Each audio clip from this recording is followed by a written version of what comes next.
Hey, get a little work in. That's what I'm talking about, baby. Get your little workout right quick. That's what I'm talking about, little back fella. Hey, what Dan say? Hey, great day to play ball today, baby. Great day to play ball today. Hey, Marty, great day to play ball today, baby. We out here. Let's go. Welcome, all my fellow Washington brethren and sister. I am your man and resident Washington football team fan, Lou. Thank you for joining me here on the Washington Football Report live. Yo, I'm so in love with this team right now, man. And I go through these phases with my favorite teams when we're young and we're hungry and we're having fun and they don't know no better. It's such an innocent time. And that's where we are right now. Now, the honeymoon phase will soon be over, because when expectations are low, you're allowed to have fun. You're allowed to joke around and keep it loose and light because nobody's expecting anything from you. When we get to the regular season, I think the expectations for this team are mounting and they're growing as the weeks pass. Coming into this season, it wasn't like last year or the year before that where there were no expectations. There was no expectation in the last year of Jay Gruden in 2019. There were no expectations last year in year one for Ron Rivera. At least not for me. I can't speak for any of you out there. This year, the expectations for me were, 9-8, 8-9, somewhere in there. Ball bounces your way, you stay relatively healthy. 10-7. Is that good enough to win the division? I don't know. I would go out on a limb and say no. I don't think it's going to be good enough. I think Dallas is going to be improved. I think the Giants are going to be a lot better than people think. If Daniel Jones plays well, I think they've got all the tools there to be a really formidable team. And then there's us, sitting there, NFC East champs, kind of waiting in the weeds a bit. I think there are enough people, however, tooting this team's horn for them. There are enough people out there saying, hey, look out for Washington. There are enough of those people that it's getting loud enough to where I don't think you can slide under the radar. I think the expectations for Washington this season are beginning to mount. But still, in the face of that, it is awesome to see guys be able to have fun and enjoy themselves. Because when the people, the pundits and the fans and everyone start to expect a lot out of you, and really they should be expecting a lot out of themselves, and they are. And any player will tell you that. They expect, nothing less than perfection from themselves. However, when you start hearing that all the time, the pressure can mount. It can build. And you can become uncomfortable being in a situation that you didn't really see coming. And you see teams all the time that are supposed to win get tight because they were told they were the better team. So they expect to win. And when things start going sideways, they don't really know how to handle it because why is this happening? We are supposed to win this game, and they get tight. I see this team just being loose, man, going out and playing ball. They're young. They're ready to have fun. I saw a post yesterday from Bucs linebacker Devin White. They just won the Super Bowl in Tampa Bay. For those of you who don't know who Devin White is, he's only the best young linebacker in all of football. We're hoping our guy Jamin Davis adds his name to the list here shortly, but for right now, Devin White's that dude. Devin White's that dude. For those of you old enough to know Devin the dude, that's Devin White. He's put out a tweet the other day, and it said, we all on rookie contracts. Grave diggers. Hashtag grave diggers. And it was a picture of the entire Buccaneers secondary and him celebrating in the end zone after they forced the turnover of Patrick Mahomes in the Super Bowl. And it was every single one of their defensive backs. Sean Murphy Bunting, Antoine Winfield Jr., Carlton Davis.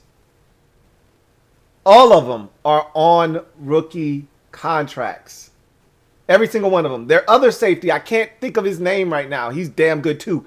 Jordan Whitehead from Pitt. They're all on rookie contracts. And he's sitting down in the middle of them after they just picked off Mahomes like, what? And I'm just thinking to myself, that's fun. That's young, that's dumb, that's fun. There's nothing more enjoyable than when you see young pups grow up right before your very eyes and you see those boys doing what the Bucks did last year. Out there balling, creating havoc. And you're like, I remember when he was a little short, tight. I remember when he was wet behind the ears, breath smelling like Similac. I remember when he first got in the league. I remember his first sack. And you seeing these boys celebrating in the end zone of the Super Bowl. That's what we want, man. That's what I want so bad. And I'm not saying that's what we're getting this year, but I do want to start off this show tonight with a question. And we'll get into OTAs, day number 3. We'll have an overall view for OTAs. I'll give you my synopsis. I read an interesting article from Michael Phillips of the Richmond Times-Dispatch that I'm going to share with you guys and give you the cliff notes of it. And then we're going to discuss what he wrote in that article. But I want to start the show off with a question that was asked to me, that was posed to me on my podcast yesterday. 168th installment of the Louie T Network podcast. If you're not listening to the Louie T Network podcast, shame on you. Anyway, I digress. Deadly Force was the person that asked me this question. Mob Squad, stand up. We in the building. Got to get that out of there. Deadly Force said, when does our Super Bowl window open? And I said, man, when he asked me the question yesterday, I thought to myself, it's a damn good question, but I knew the answer right away. There was no hesitation, no hesi. I didn't have to think about it. I knew the answer already. But it's still a fascinating question, because when's the last time, seriously, as a Washington fan, you've actually been able to utter the words window and Super Bowl in the same sentence and actually mean it about a current team and actually mean it that it's a legitimate possibility for us?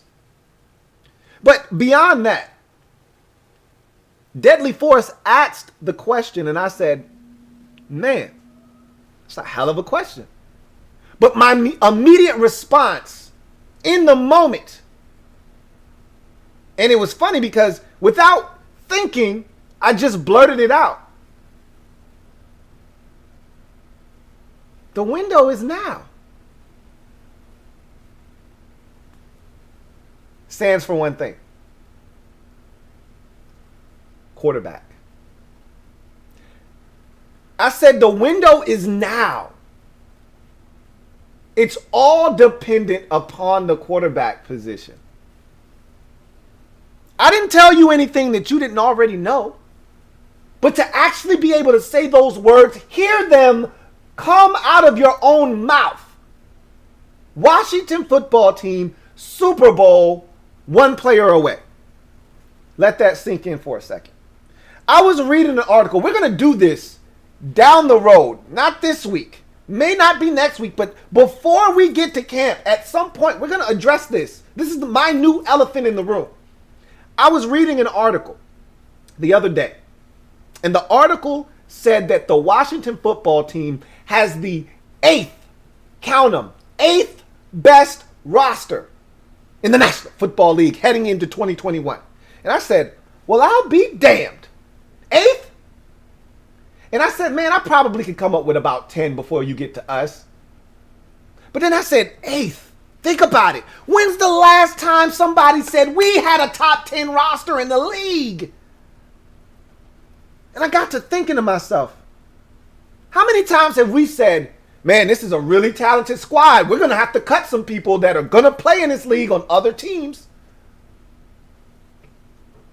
And I said, you know what? Maybe we do have a top 10 roster. I'd have to sit down and actively jot out a list of the top 15 teams in the league in terms of roster. We're going to be in the top 15. We might even be in the top 10. But it was the fact that that article had us 8th. And it let me know, because we've talked about this already. I've talked about the defensive line. I've talked about the defense. I've talked about the skill weapons that we now have on offense. I said this team has talent everywhere. For the first time in a long time, not only do we have frontline talent, that the frontline talent in spells hasn't been the issue. In 2012, frontline talent wasn't an issue. In 2015, frontline talent. 2016, frontline talent wasn't the problem. The problem has been depth after the frontline talent. Who do you have backing that guy up? If something were to occur, do you still have guys that can get you by? The answer's always been no. So when injuries start to hit, when Jordan Reed gets injured, or Vernon Davis gets injured, or Trent Williams gets injured, what are we going to do? When Santana Moss gets hurt, who the hell is going to play wide receiver for us? That was always the question. Was who do we have to step in? God forbid the quarterback goes down. What are we going to do? We don't have those questions right now. We got depth everywhere. And when Deadly Force asked the question, when does our Super Bowl window open? I said, the window is open now. We just need the quarterback to play up to standard. Think about that. If Deshaun Watson, Aaron Rodgers, hell, even Matthew Stafford, who is much lesser than the two guys I just named, remove them from the equation. If Matthew Stafford, who we actively pursued this offseason, was here in Washington right now, we would be legitimate Super Bowl contenders. Let that sink in. Seriously. If Matthew Stafford would have been traded here instead of Los Angeles, we'd be sitting here right now talking about 14-3 and home field advantage throughout the NFC and potentially going all the way to the chip and bagging us one. And there'd be a lot of you out there that I wouldn't be able to talk off of that cliff, and I wouldn't dare try to do it. Because I might be in the back of my mind be thinking the same damn thing. We are literally a quarterback away, and this is the window. Because you got Montez Sweat, you got Chase Allen, you got Deron Payne, all on rookie contracts. This is the window. Unfortunately, the window might be open and it might shut before we find our guy at the quarterback position. This is why next offseason, they're going to probably do the same thing that they did this last offseason, which is pursue a veteran that may come available a la Aaron Rodgers. Because they know the window of opportunity is now. Especially when you look at all these guys on rookie contracts. You're not going to be able to keep all of them. That's why what the Bucks just did in free agency this offseason was amazing. They didn't lose a single guy. I think I read something that said for the first time in like 20 or 30 years, or maybe the entire Super Bowl modern era, a team brings back all 22 starters from a Super Bowl championship team. It doesn't happen. Guys want to chip, they want to get paid. You can't pay everybody, you're going to lose some guys. They didn't lose a single guy. Everybody on the squad said, hey, let's run it back. Let's run it back. And when Devin White's on a rookie deal, and Sean Murphy Bunting is on a rookie deal, and Jordan Whitehead's on a rookie deal, when your right tackle Tristan Wirfs is on a rookie deal, you can run it back. When Antoine Winfield Jr. is on a rookie deal, you can run it back. When Carlton Davis is on a rookie deal, you can run it back. Because it allows you to go out and sign JPP back. It allows you to re-sign Tom Brady and re-sign Gronk and re-sign Leonard Fournette and re-sign and bring back all of the guys. The whole band gets to come back together. Because you got a bunch of dudes on rookie deals. That's where we are right now. That's why the window's open. The window is open. But we don't have a QB, man. What you gonna do? Now, if Ryan Fitzpatrick comes in here and lights it up, I don't know. Maybe the window is open now and maybe we're ready to go through it. But that's highly unlikely, guys. I'm going to keep it a buck and some change with you. You know, I keep it nice and funky with y'all. I'm not going to lie to y'all. I'm not going to tell you what you want to hear. I'm going to tell you what I think. And what I think is we're a QB short of having a legitimate shot at winning a chip. So I thought that was a great question from Deadly Force yesterday. And I wanted to share that with you guys today. So I'd love to hear your thoughts on that. But I got a couple of super chats. So, hey, y'all know what it is, man. My guy, Ramon, trying to get through. I'm a slide. I don't want to distract y'all, so I'm going to tell Ramon. Normally, I let him come out to play. He's at home. He can do whatever he wants to do. But I'm going to put him up. I don't want to distract any of you. I don't want y'all looking at Ramon instead of listening to what I'm saying, because I'm dropping gems on your melon. I don't want y'all to miss that. So I put him away. Anyway, I want to get to these super chats. I don't want any of them to go away and miss anything. So let's see. Got one here to kick off the night from my guy, Rob Yu. Thank you for the super chat, Rob Yu. Greatly appreciate you, Rob Yu, who writes, "What up, Lou? So ready for the season to kick off. Who finishes with more sacks this year, Payne or Allen?" That is a great question. Jonathan Allen is intriguing because I think it was 2 years ago where this guy quietly had like 8.5 sacks.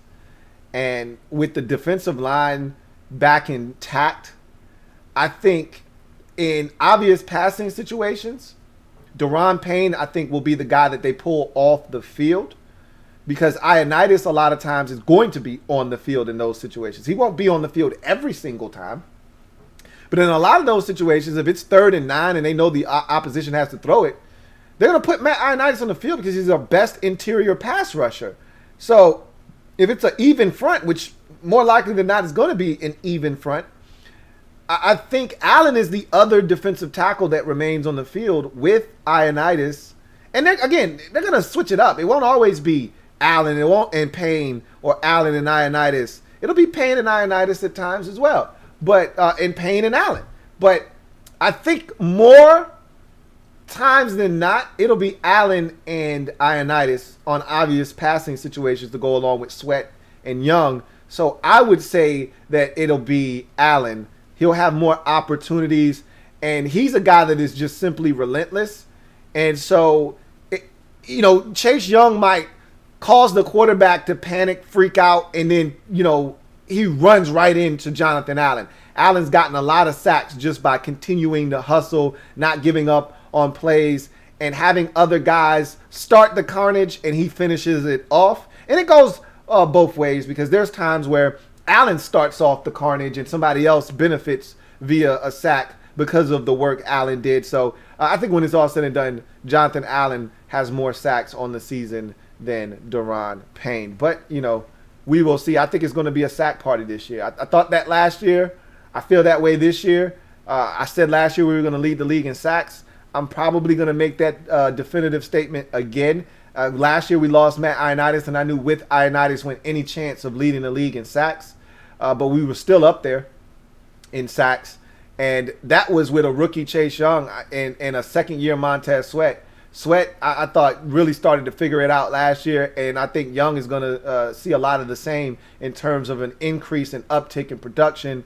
And I think you're going to see this defense. You may ultimately have, and I said this last year, you may ultimately have 3 dudes with double-digit sacks. When's the last time Washington could lay claim to having 2 in the same season? You probably got to go back to some Arakpo and Kerrigan type stuff. I don't even know if they ever did it in the same year or not, but I can't think of another tandem than those two in the last 20 years for this organization. So not 20, let's say 10 to 12, because you go back a little bit further, you might run into some Marcus Washington and Andre Carter, both having double-digit sacks. So I don't want to go too far back, but I think that you could legitimately see 3 dudes with double-digit sacks in the upcoming season, and it wouldn't shock me at all in the least. So I think it's a realistic shot of that. Thank you for the super chat, Rob. You got another one here from Metaphor. Thank you for the super chat, Metaphor. Greatly appreciate you, Metaphor, who writes, PFT Chris Sims did best non-NFC East draft yesterday. 6 of the top 10 players they drafted were Washington football team, including Chase and Terry going 1 and 2. Stand up. That's cool. Again, it just speaks to what I said earlier, that this is a really talented roster that we have in Washington. That's why you have pundits and talking heads and media types all alike from multiple different networks all saying the same thing. Washington is the team to beat in the NFC East. Washington is a team you need to look out for. And they always preface their conversation or their declaration with the same thing. If Ryan Fitzpatrick plays at a high enough level, okay? If they get enough production from the quarterback position. Because it may not ultimately be Ryan Fitzpatrick. We'll talk about that a little bit later on in the show. So if they get enough production from the quarterback position in general, no matter who is back there, that's going to be the determining factor as to how good this team is and how far they could potentially go in 2021. Obviously, there are extenuating circumstances that we just aren't going to take into account right now. But, health is always a situation that you have to take a look at. But at the end of the day, all the requisite pieces are here outside of the quarterback position. As you mentioned in that draft, it was non-quarterback. Yeah, we're going to score really high in anything that has to do with non-quarterback because we're pretty damn good everywhere else. And that was the point that I just made, is that if you take quarterback out of the discussion, the window for the Super Bowl is open right now. We're open for business. The problem is you do got to add the quarterback in. That is the biggest part of the equation. And so that pulls us back down, and that closes the window, turns the little latch and locks the window, and we pull the blinds down. No. Your window is far from open. You don't have a quarterback. Now, do you? So if we get the quarterback or we get the play that we need out of that position, pull the blinds back up, undo the latches, push the damn window open, and now we may be able to go through. So I believe that, Metaphor. I truly do believe that. It makes a ton of sense. And it's crazy because do that same draft 2 years ago, 3 years ago, we may have 1, maybe 2 players in it, max. So just goes to show you how fast Ron's plan has worked. We can't give Ron all the credit. Can't do that. I won't do that. Okay? The foundation for what Ron is doing, the building blocks, the players that are here, a lot of those guys were drafted before Ron got here. The Ron Paynes, the Jonathan Allens of the world, those guys, Terry McLaurin, those guys were here before he got here. So he built upon what was already here and he took it to another level. So you got to give him credit for that. But you also got to make sure you pay homage to the dudes that were here that did the work, that helped us get to the position where we're at right now. specifically Kyle Smith. In any event, thank you for the super chat metaphor. Got another super chat. This one is from my guy, Carlton Pagano Jackson, CPJ. Thank you for the super chat and your generosity. Greatly appreciate you. As always, CPJ, thank you so much for the super chat. My guy, CPJ, writes, wow, Lou, just amazed how you put that into perspective. As long as I've been a fan of this team, I've never heard Super Bowl and our team in the same sentence. Just in 1 year with Ron's plan, we're already in talks. Wow. Hashtag Mob Squad, stand up. We in the building. That's right, CPJ. And that's the point that I'm trying to make, is that us and the phrase Super Bowl used to be like oil and water, right? Like the two didn't mix. Like you couldn't put those two things in the same sentence unless you were talking about back in Gibbs 1.0.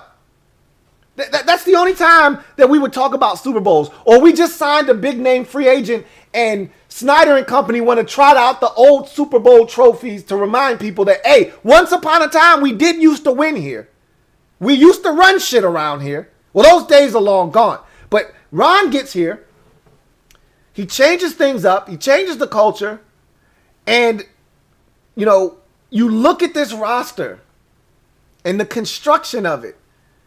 And that is what is amazing in really 2 years' time. And I got to go back and give Kyle Smith his credit and his just due, because his last couple of drafts finally got Bruce Allen the hell out of the way. He was able to take over those last two drafts. They were phenomenal. You stack this one on top of the two he had his thumbprint on.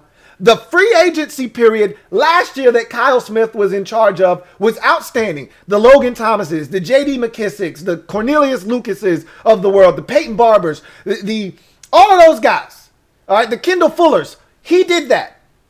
But Ron was there giving him the thumbs up. He had the final say so.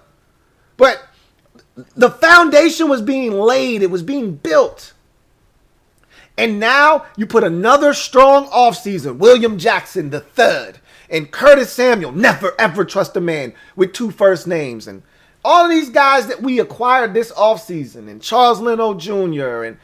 And you put it all together in this pot. And then you look at the draft and you're excited about, you know, De'Ami Brown. And you're excited about Jamin Davis and Samuel Cosme and all these guys that we have brought in.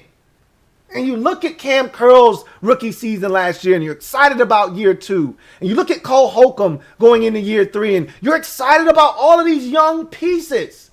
Then you have just a small smatter of veterans sprinkled in amongst the young group of players. And you say, you know what? This is a damn good football team. On paper, on paper, on paper. Have to say that, on paper.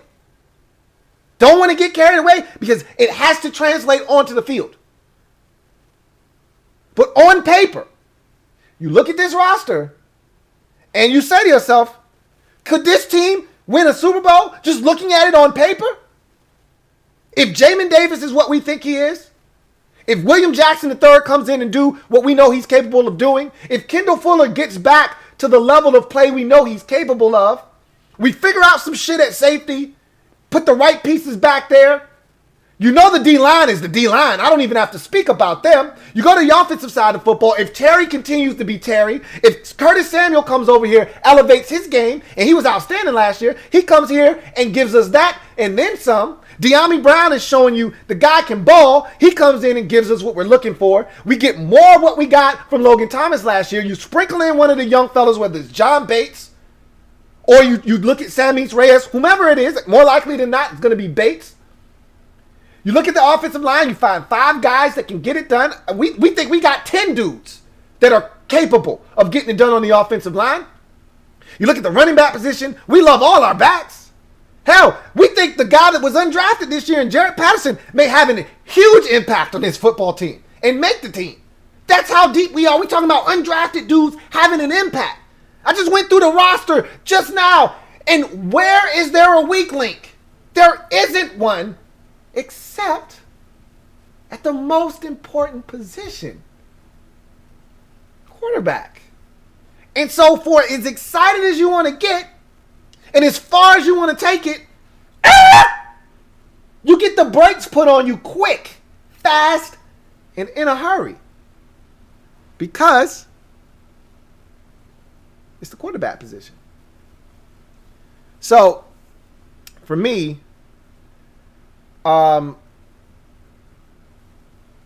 it's a realistic possibility that we could win a Super Bowl.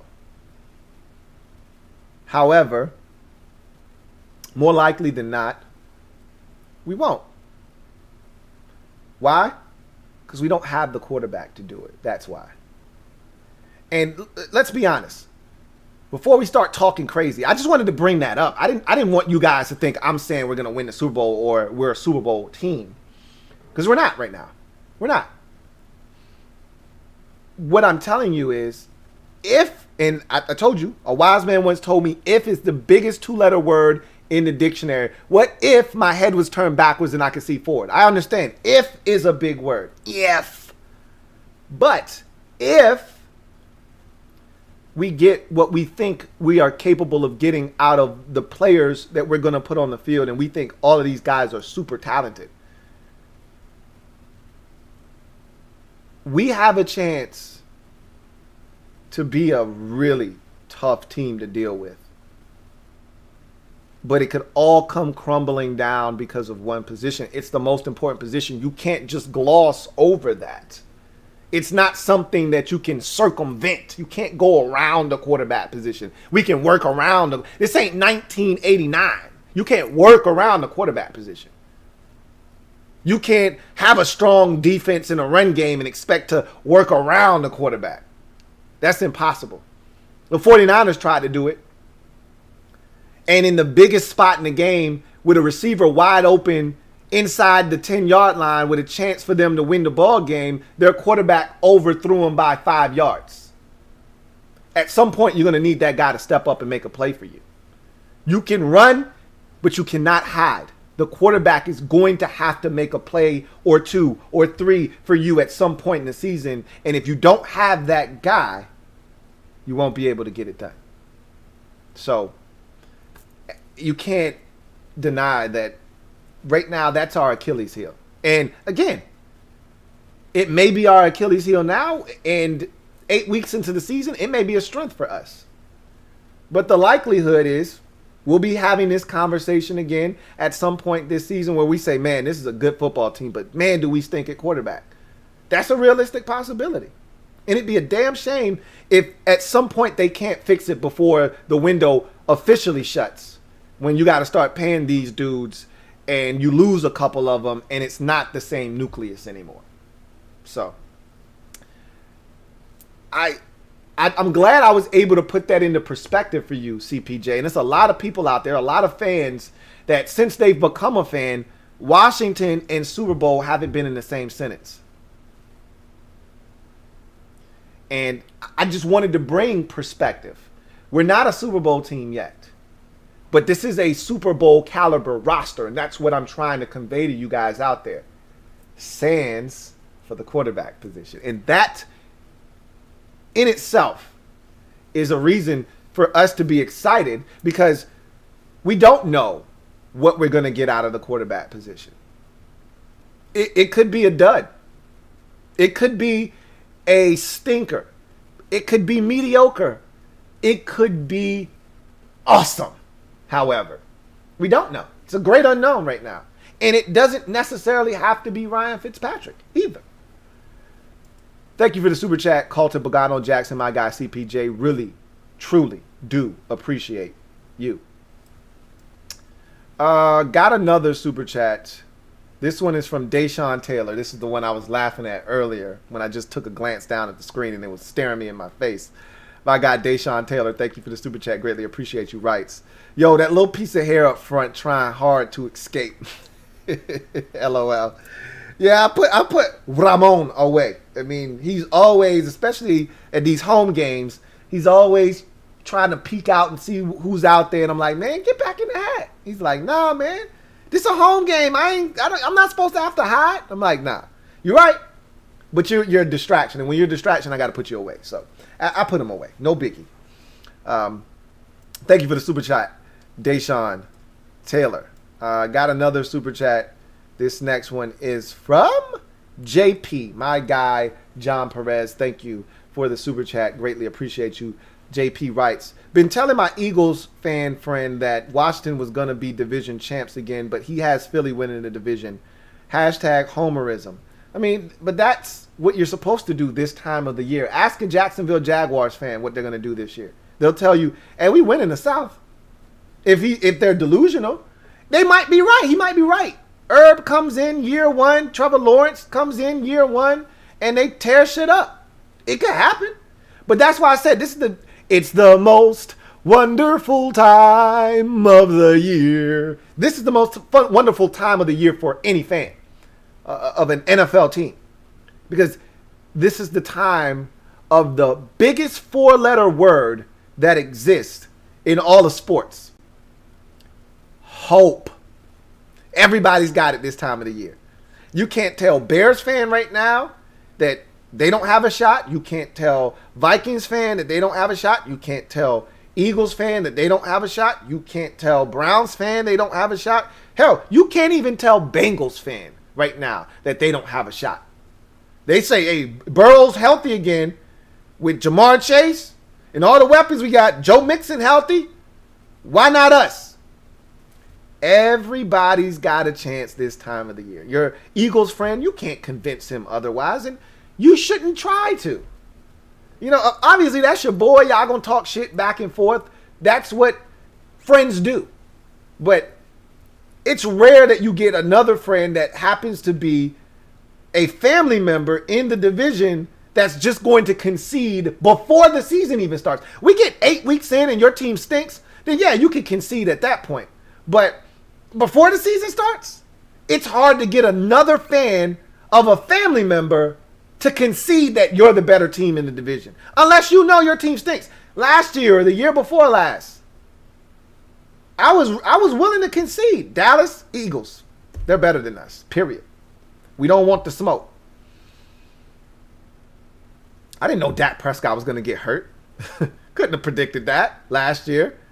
I didn't know Carson Wentz was going to implode. And the Eagles and Cowboys offensive lines, respectively, were going to go to shit. Who could have known? I didn't. I didn't know the Cowboys were going to have the worst defense in football last year. God could not have known that. But they did. So, I take it. So, your friend is going to think that the Eagles are going to win the division. Ask any Cowboys fan. They're going to tell you, yeah, we're going to win the division. We got Dak Prescott. We got the best quarterback in the division. You know, our second-year wide receiver, CeeDee Lamb, is out there tearing shit up. He's about to wreck shop in the division. You can't tell Cowboys fan anything. Every year they're supposed to win the Super Bowl. Can't tell Giants fan anything. They had the best offseason of any team in the division. Can't tell Giants fan anything. They're like, hey, we got guns and shit. I'm like, yeah, I know. We got guns and shit too. Ours work. We think. You don't know if your guns work, and even if the guy holding the gun knows how to use it. We know our guy knows how. I did this already. We know our guy knows how to use the guns. Okay? We got guns and shit too. So everybody thinks they got a shot this time of the year. Your Eagles friend is not wrong about him being excited and thinking they're going to win the division. He's just wrong because the Eagles aren't going to win the division this year. Thank you for the super chat, JP.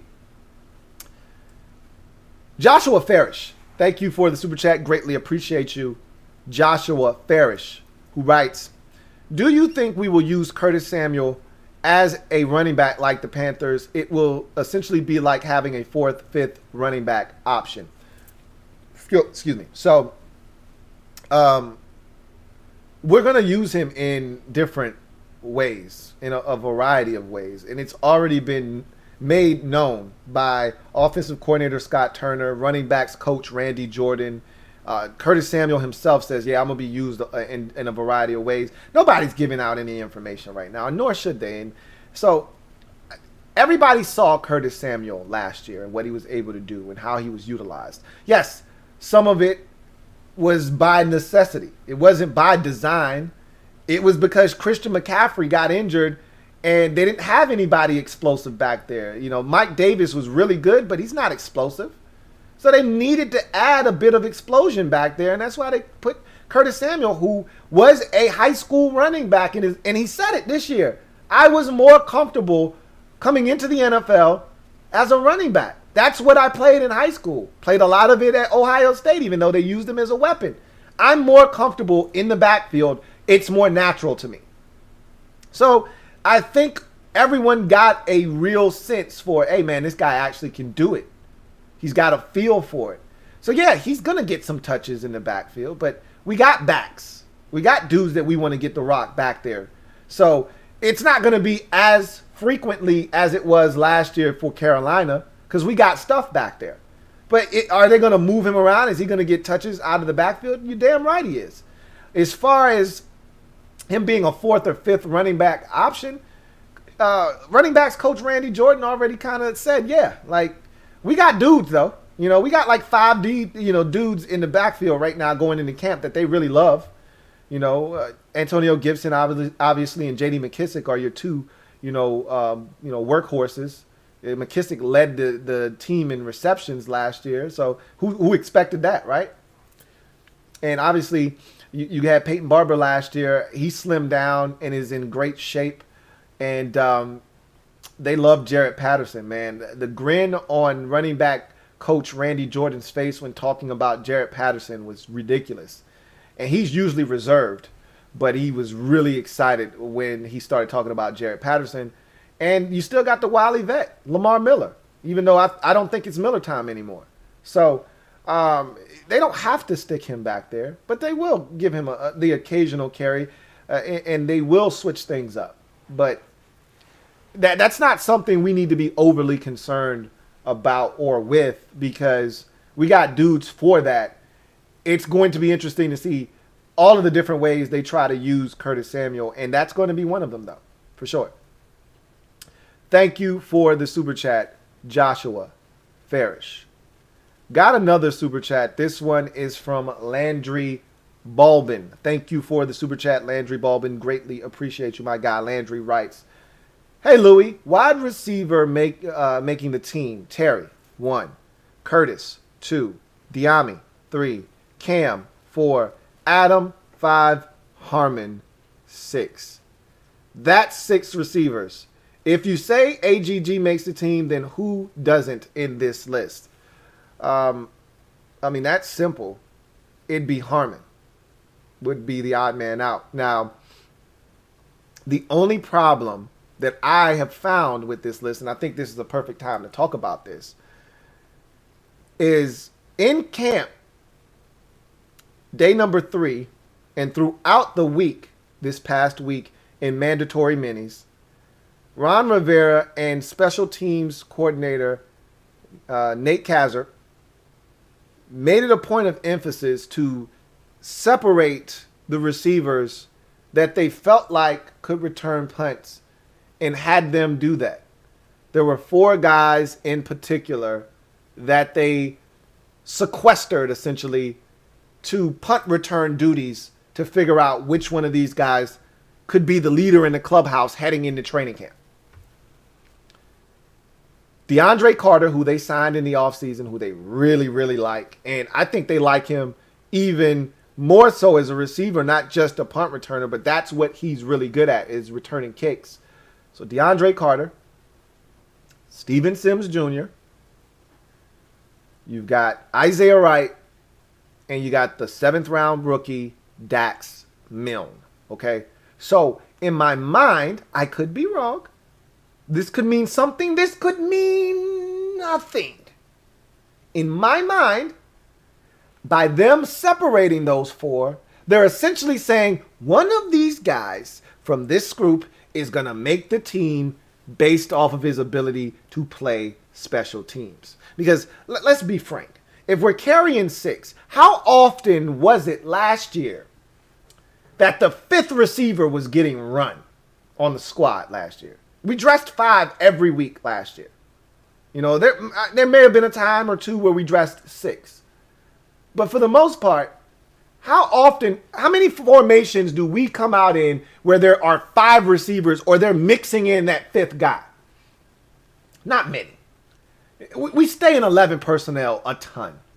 When we're not in 11 personnel, we're either in some kind of bigger formation like 13 personnel or 12 personnel. If we're not in that, then we're in 21 personnel where there's 2 running backs on the field, 2 wide receivers, and 1 tight end. So it's rare that, and again, they can intermingle these receivers. But if Diami's got it going on and Terry's got it going and Curtis has got it going and Adam's got it going and Cam's got it going, that 6th guy isn't going to be getting run at receiver more likely than not unless you've got a rash of things happening. I'm not going to say the word. You're not going to get me to say it. So, honestly, that last guy, he better be good on specials. And in my mind, I'm saying they're going to take that last receiver spot, 6th, and they're going to dedicate it to a guy that can help them on punt returns. That's what I think. So I'm looking at Harmon and I'm saying, I'm looking at AGG and I'm saying, I'm looking at Cam Sims and I'm saying,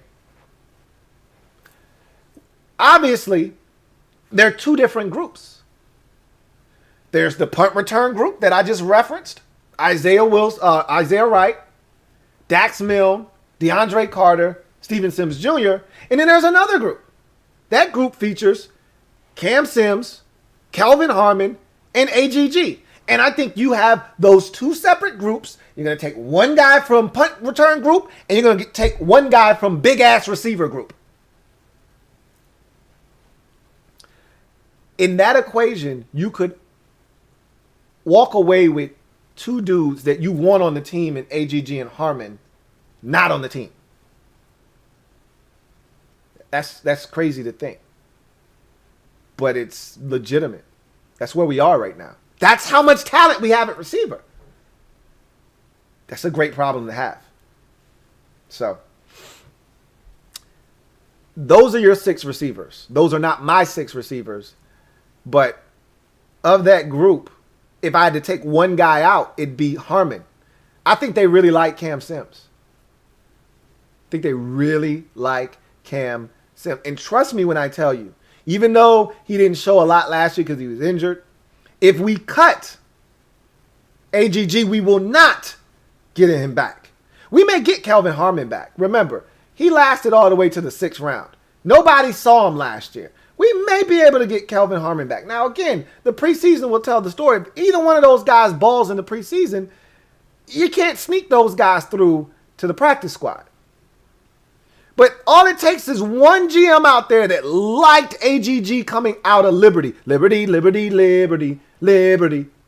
All it takes is 1 GM to say, hey, I had a high grade on him coming out of Liberty. I'd like to take a flyer on that kid and see what he's about. They might have misused him. All it takes is 1. That's it. That's all. That's it. All it takes is 1.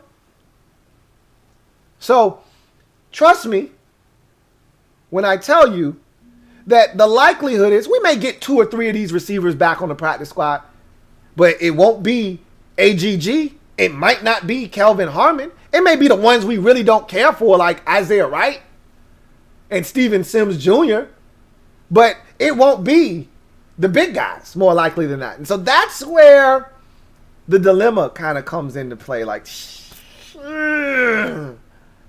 but it's got to be done. It's got to be done. And like I said, it's a great problem to have. The likelihood of them keeping 2 biggies and no small pint-sized punt returner is slim and none. The likelihood they keep a Harmon and an AGG, or a Harmon and a Sims, or a Sims and an AGG, or any combination of those 3, 2 of them, is slight. Because there needs to be a punt returner somewhere in there. Unless they slide a Danny Johnson in there. They didn't have Danny Johnson catching reps with those guys, though. So, again, it's OTAs. We get to training camp, and Danny Johnson can be back there fielding punts. I'm not saying I'm just saying. So, your list isn't bad. I just don't think Harmon's making the team. I think Cam Sims is making the team, though. I told you what wide receiver coach David Terrell, or his name is not David Terrell. It's Terrell. Can't remember his first name.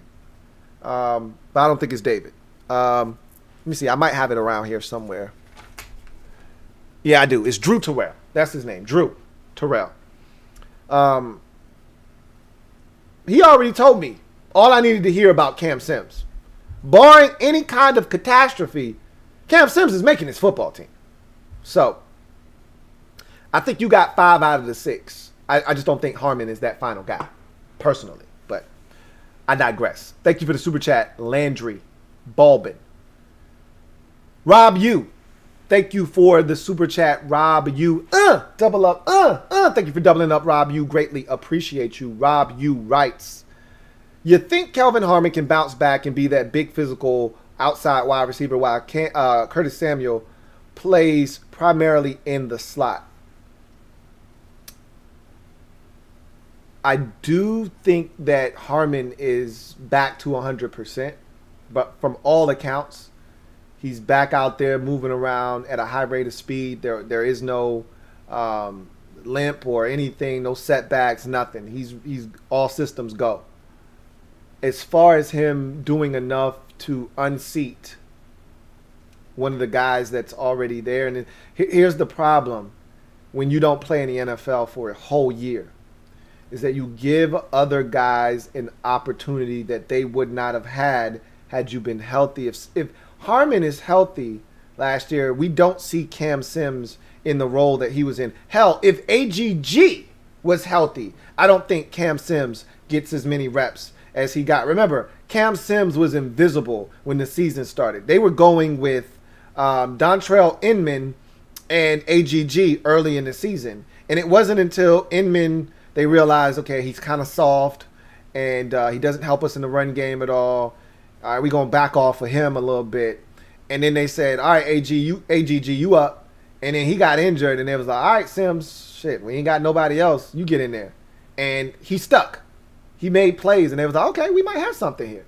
So that doesn't happen if you got a healthy Kelvin Harmon. But now that they know what Cam Sims is capable of, and they saw what he did for them last year, and Drew Terrell said, and I quote, he was the glue of this group last year. Closed quote. Meaning Cam Sims was the receiver that held that group together. It was Terry and really nobody else, and Sims stepped up. Cam Sims stepped up and said, I'll be the second option. They're not getting rid of him, I don't think. So, Harmon, unfortunately, gave somebody an opportunity. They ran with it. I don't know if he's getting his opportunity back, is essentially what I'm trying to tell you.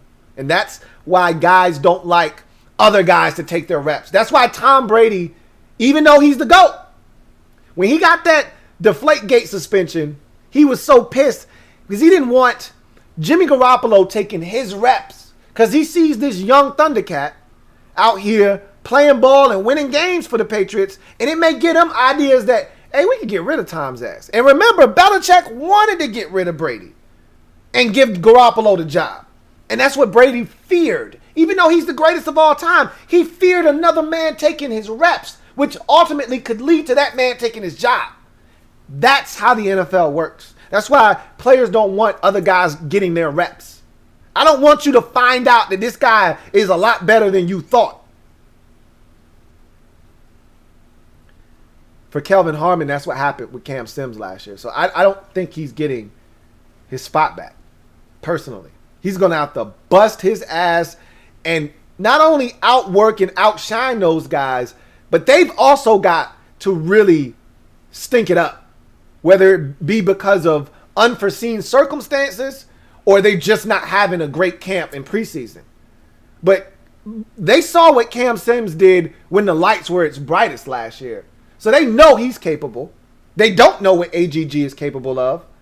But if he has a strong camp, who's to say what they'll decide to do? So, again, The only reason that Cam Sims may be a guy that they may not want to keep, and I think they're going to keep him, is because this is the last year of his rookie contract. He signed his tender this offseason. They had a restricted free agent tender on him, and so they were able to sign him to that tender and that offer sheet. They got him back for one more year. But next year, theoretically speaking, if he has another solid year, he could get some bread next year. Whereas AGG still under contract for an additional 2 years after this year on the rookie contract that he signed last year. And so you're trading that off. But don't nobody care about rookie contract, this and that. If this dude over here is producing at a high clip and this guy isn't, and this guy's got 3 years left on his contract and this guy only has one, we ain't worried about 3 years down the road. We just worried about this year, and the guy that can produce for us this year, we're keeping him, which that's Cam Sims. So I don't really see Harmon bouncing back on this squad. He may bounce back somewhere else. He could end up on the practice squad. Remember, he's more likely to clear waivers and end up here again. More so than AGG in my mind. Because AGG was selected in the 4th round. And if we didn't select AGG in the 4th, I think somebody else would have. I could be wrong. He could have fell to the 6th round just like Kelvin Harmon did if we didn't take him. More likely than not, I feel like in that draft that he was in, he would have come off the board somewhere in that 4th round if we didn't take him. Harmon went all the way to the 6th round. So that meant a lot of teams didn't love him coming out of North Carolina State. So with last year not being on tape because he was injured, you may be able to sneak Harmon through. But I think AGG is a guy that may have intrigued some other GMs around the league. And if they look at their receiving core and they say, hey, we got space for one more. I like this kid coming out of Liberty. He could be gone if we cut him. So just a little food for thought. You guys do the dishes. Joshua Farish, thank you for the super chat. Greatly appreciate you. Joshua Farish, double up, thank you for doubling up. Greatly appreciate you. Joshua writes, Lou, if we can't pay everyone on the defensive line, it's best to trade the one you can't pay and recoup a first-round pick to keep building up the roster up. Yeah, that's theoretically how you want to do it, but we are not there yet. We're not at that point where you got to start considering that. You do that in the final year of that contract. More specifically, if that guy's a first-round pick, you pick up the 5th-year option, and going into that last year, that's when you trade him because theoretically, if you trade that guy with 1 year left on his deal, he's going to reach a new deal with the team that you trade him to, and you recoup that first-round pick. That's what the 49ers did, and that's really the gold standard, is what the 49ers did with DeForest Buckner. They knew they couldn't keep Eric Armstead and DeForest Buckner, 2 defensive tackles that were behemoths inside. They took the cheaper of the 2 options, which was Eric Armstead. He was coming off of a career year. He wasn't going to cost them $100 million, but Defoe was, because the year prior, he had like 15 and a half sacks. They knew he was going to cost them a ton of money. They couldn't pay both, so they took the lesser of the 2 in Eric Armstead, paid him about $85, $90 million, and shipped off Defoe for a first-round pick. What did they do with the first-round pick? They drafted his replacement in Javon Kinlaw. Yeah, theoretically speaking, that's how you want to do it. Is it going to work out that way? No, not always. But yes, theoretically speaking, that is how you want to do it. But we're not at that point of the bridge where we got to look over the bridge and say, man, that's a pretty long way down. How about we trade a guy and that'll get us to the other side? We're not there yet. They're going to re-sign Jonathan Allen. Then you get to Daron Payne. I think they can re-sign him. Again, defensive tackles who aren't bagging the quarterback at a 12, 13 a season rate, they're not going to cost you $100 million. They're going to have modest contracts. So they could fit both of those guys. It's when you start getting to the defensive ends, that's when we'll have that conversation. But again, we're 3 years out from having that conversation. So it's not a big deal right now. Not something we need to concern ourselves with. But when we get there, if they know, hey, we got to pay Chase. We can't pay Tez. Then you trade Tez. You already know what it is. They know what it is. But in their mind, they're saying, hey, we don't have a quarterback. We ain't paying a quarterback, 14% of our cap. So what's stopping them from being able to sign all 4 of those dudes back? Nothing right now. But you get a young quarterback and you got to pay him. That changes everything. Or you get an Aaron Rodgers or somebody like that in the offseason, that changes things.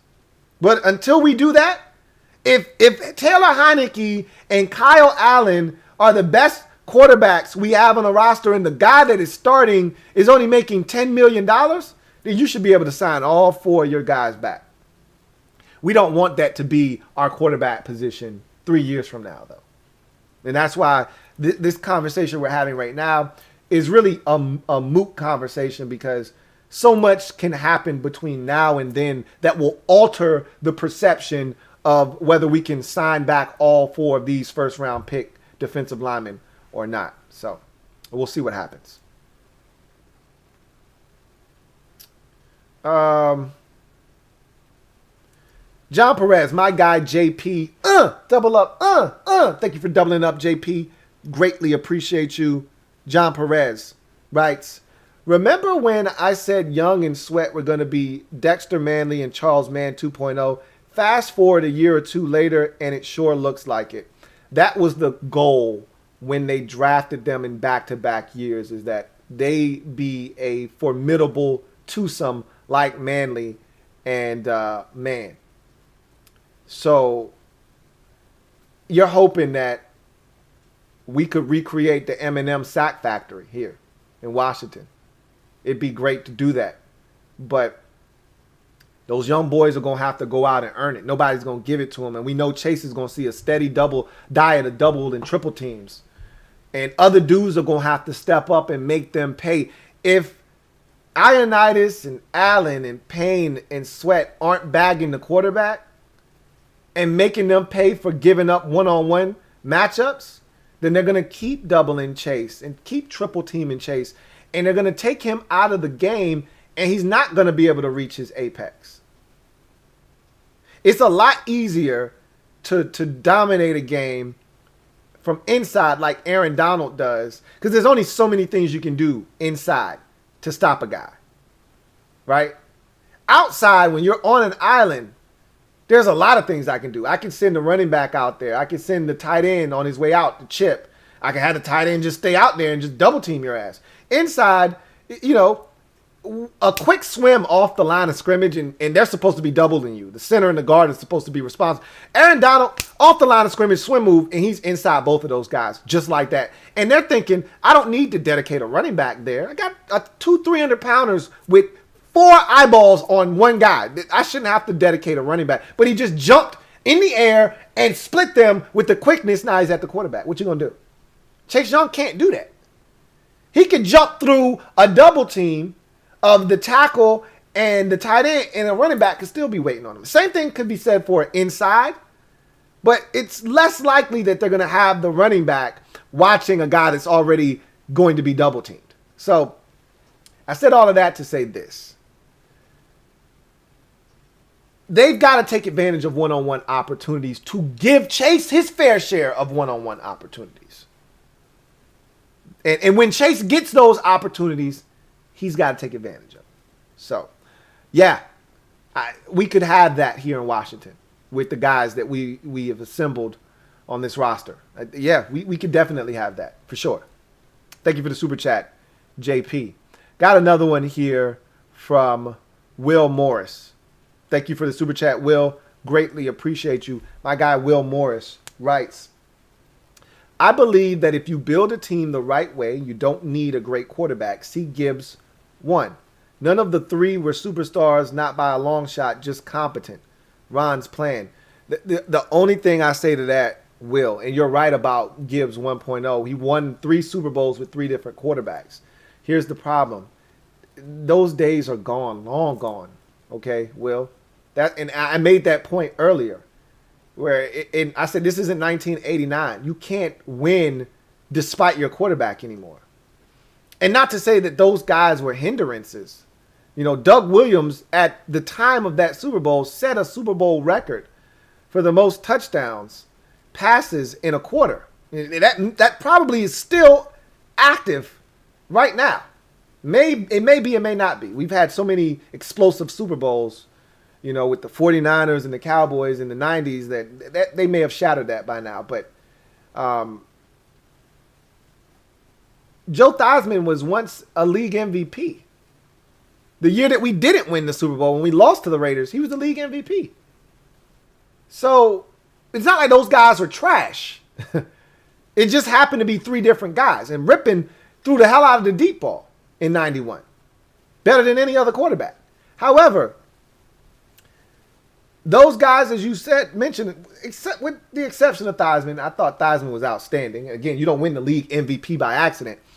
Outside of Theismann, none of those guys were exceptional. However, that was a different era. You could play defense, you could run the football, and you could win games like that. I mean, how many games a season are you expected to win 13-10, 20-13? Not many. Not in this age of football. Not in this era. You know? It doesn't happen very often. You've got to be able to score points, and your quarterback has to be able to make plays. Just look at all the quarterbacks that are winning Super Bowls, man. It's not a mistake. It's not by accident that Tom Brady leaves the Patriots, goes to a Buccaneers team that hasn't won more than 8 games since 2000 and probably, I don't know, 10 maybe? 2010, 11? And they win a Super Bowl in the first year. That's not on accident. They had talent. They just didn't have the quarterback. Go look at all the Super Bowl winning teams of the last decade and a half. It's the same guys over and over again. Even the teams that lost the Super Bowl either had a quarterback that was phenomenal or they had a quarterback that had a phenomenal season. You could throw Jared Goff in there. He had a phenomenal year in 2018. Say what you want about Jared Goff. Go look at his numbers from that season. He was ridiculous. Jimmy Garoppolo in 19. That's the exception to the rule. That's the exception to the rule. And they still lost. And there was a play that was there to be made with the game on the line, and he didn't make it. But again, you go through there, Matt Ryan in 16 losing to Tom Brady. League MVP that year. You could say, what about Nicholas Foles? He was playing out of his gourd. And guess what? He had to outduel Tom Brady in that Super Bowl. That wasn't a 27-23 Super Bowl. That was 43-39 or whatever it was. He had to outduel Tom Brady. A quarterback that nobody expected to do what he did had to outduel the greatest quarterback of all time. You can't get away with subpar quarterback play and win a Super Bowl. Nicholas Foles was playing out of his gourd during that whole stretch of playoff ball. So, while you feel like Gibbs 1.0, you were able to get by with competent quarterbacking and win, that's not what we in anymore. That's not the era we live in anymore. The game has changed. It's an offensive game, and the rules are skewed to help the offense in every way imaginable. And if your quarterback can't take advantage of the rules being skewed towards helping him, you're not going to win big in this league. You can make it to the playoffs. You may even win a game or two. You will not win a Super Bowl. Not if your quarterback isn't playing at a high level. You don't have to have an elite quarterback. Your quarterback has to be playing elite, though. One or the other. Either you have to have an elite quarterback or he has to be playing an elite level. That's what we've seen. Because if that quarterback that's not elite gets there and he doesn't play elite, you're going to lose. Case in point, Jared Goff. Case in point, Jimmy Garoppolo. They may be able to get you there. You're not going to win if they're not playing at an elite level. So, I said all of that to say this. You can't get away with subpar quarterback or average or mediocre quarterback or just competent quarterbacking anymore. This ain't the 2000 Ravens with Trent Dilfer. Those days are long gone, and they're never, ever coming back again. Never. Thank you for the super chat, Will Morris. I got another super chat here. This one is from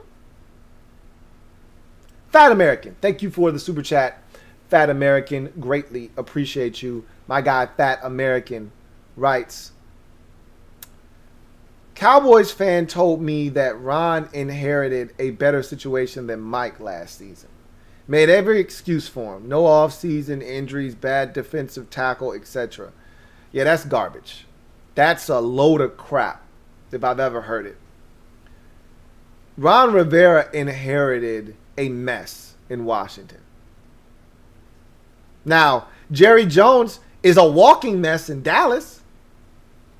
But they had a quarterback. They had talent. They had Ezekiel Elliott. They had Amari Cooper. They had Michael Gallup. They had all kinds of talent on that football team, and they just underperformed. We all dealt with no offseason last year, so miss me with that. We all had new coaching staffs. Everybody except Philadelphia, which is why I thought they were going to win the division. The Eagles were supposed to have a leg up on everybody in the NFC East because they were the only ones with any semblance of continuity. In a shortened offseason that was unlike any other we had ever seen, they were supposed to have the upper hand. They blew it. The Cowboys had the same situation that the Giants and Washington both had. And the Giants and Washington both had top 5 picks the year previous. They were awful. Rivera walked into a shitstorm. This roster was awful. They had some pieces, which is why he said he was excited on the defensive line, but that was about it. You know, they had Terry on offense, but that was about it. We didn't have anything at linebacker. Cole Holcomb, we liked Cole Holcomb. I won't say nothing. We had Cole Holcomb. In the secondary, we had Landon Collins. That was it. That was it on defense. And Matt Ioannidis. But that goes with the defensive line. The defensive line was intact, minus Chase Young. We had Sweat, and we still didn't know what Sweat was going to be yet. Because remember, he started to come on at the end of that rookie season in 2019. But we had Sweat, we had Young, we had Sweat, we had Payne, Allen, and Ioannidis on the defensive line. We had Cole Holcomb at linebacker, we had Landon Collins at safety. That was it on defense. Nothing else. No corners, no other safeties, no other linebackers. Nada. Zip, zilch on defense. On offense, Terry, and Terry. We didn't have a running back. We didn't have a quarterback. We didn't have anything. Dwayne, we didn't know what the hell he was going to do. We didn't have anything on offense other than Terry. No tight ends, nothing. Jordan had already gotten hurt. Vernon Davis was on his last legs. We had nothing at tight end. We had nothing but Terry at receiver. This was a bad situation. And Trent didn't want to be here, which made it worse. So you got no skill guys other than Terry. Your offensive line, you don't have a left tackle. You're trying to figure things out at left guard. You're still shuffling pieces around over there. This was a mess. Not to mention team name, all the garbage with sexual assault and misconduct in the workplace, sexual misconduct and misogyny within this organization, and all of the things that were going on. He had to deal with all of that. And the man had cancer, for God's sake. Don't tell me that this situation wasn't way worse year one, because it was. It most certainly was. He didn't know who his quarterback was going to be. He gave Dwayne a shot. He was terrible. He put in the guy that he believed in. He broke his ankle. So, yeah, Dallas can talk about their excuses at quarterback. Well, we had all the same ones. Your quarterback went down. We had to bench one. And then the guy we put in that we thought we could win with, he broke his ankle. Just like your quarterback broke his ankle. So what you saying? The difference was we had more guns at quarterback. We went on the streets and pulled the dude in that helped us. You couldn't do that. You had JMU and he stunk. That was the difference. But honestly, they had more talent than we did. It's not even close. They just hired a coach that can't coach. Sorry. Not sorry. Not our problem. They'll figure it out, though. Again, that's not my problem. That's theirs. So, tell your friend, or you said it's a Cowboys fan, so it doesn't sound like it's your friend. Tell that guy, sorry, not trying to hear those excuses. Not trying to hear them one bit. Thank you for the super chat, Fat American. Got another super chat here. This one is from Metaphor. Thank you for the super chat, Metaphor. Greatly appreciate you, Metaphor. Double up. Thank you for doubling up, Metaphor. Really appreciate you. Metaphor writes, McKissick may be the odd man out this year with our talent. Highly unlikely. There's no way J.D. McKissick, barring some kind of catastrophe, he's on this football team. He's not the guy. Like, when we start looking at guys and we start pointing the finger at guys that could potentially be casualties, he ain't one of the guys you point the finger at. The dude led the team in receptions last year. Like, that ain't the dude. I know you're looking for somebody to cut off the roster so you can add Jared Patterson in. That ain't the one, though. He ain't the one. Trust me when I tell you, he's not the guy. So, if they coming after somebody's spot, it'd be Peyton Barber. But you barking up the wrong tree there. So, if he's healthy, JD is on the roster. So, I'm not buying that one. Not buying that one at all. Thank you for the super chat. Metaphor. Got another super chat. This one is from Pedro Barbosa. Thank you for the super chat, Pedro Barbosa. Greatly appreciate you. My guy Pedro writes, Lou, nice work, great content. Why don't you list the run game as a weak link? I'm optimistic as a fan, but the run game was mostly trash last year. Weak link until they're not. Am I wrong? So, I disagree with you that the run game was trash last year. It had its moments. I think the right word was inconsistent. But remember, you were dealing with a rookie running back that was making a positional switch and playing a position that he only touched the ball at 33 times at the collegiate ranks. He was a receiver for all intents and purposes at Memphis, was Antonio Gibson. So he was learning just like a lot of guys were last year. Not only was he learning a new position, he was learning a new scheme as well. So there were a lot of moving parts with the run game last season. I thought he actually handled it really well. And by the time we got to the end of the year, who wasn't sold on the fact that Antonio Gibson was a beast and that we had the right guy at the running back position? I don't know of many fans that after the Dallas game that didn't feel like, hey man, we got one. We got ourselves one here. He showed us something at the end of the year. Remember, he gets injured in the Steelers game. He comes back, and that Panthers game, I think he was averaging like 6 yards a pop. And for whatever inexplicable reason that week, Scott Turner decided he wanted to prove that Dwayne Haskins could throw the football. Don't ask me why, but he wanted to prove that. Or he said, I want to get him the hell out of here. And which he was able to do. So, either way, by the time we got to the end of the season, he had already proven to me that he was the guy. I don't see the run game as a weak link. I really think that they started to figure some things out. Now, the Tampa Bay Buccaneers game, if you want to bring that one up, they were the best rush defense in the league. Nobody ran on them. That wasn't an anomaly. Nobody runs on the Buccaneers defensively. So I knew we weren't going to be able to run it in that game. And some weeks you just got to be able to say, all right, that's what made the Patriots so great, is that they could adjust their scheme on a week-to-week basis. Like, they're not the Titans where the Titans go into every game saying, I don't really give a shit what you are as a defense. I don't care if you got the number one run defense. Well, you're going to have to stop Derrick Henry because that's what we do. No, Belichick is like, oh, you stopped the run. You got the number. Okay, cool. We're not even going to try that this week. We're going to throw it 42 times. Don't worry about it. See if you can stop the pass.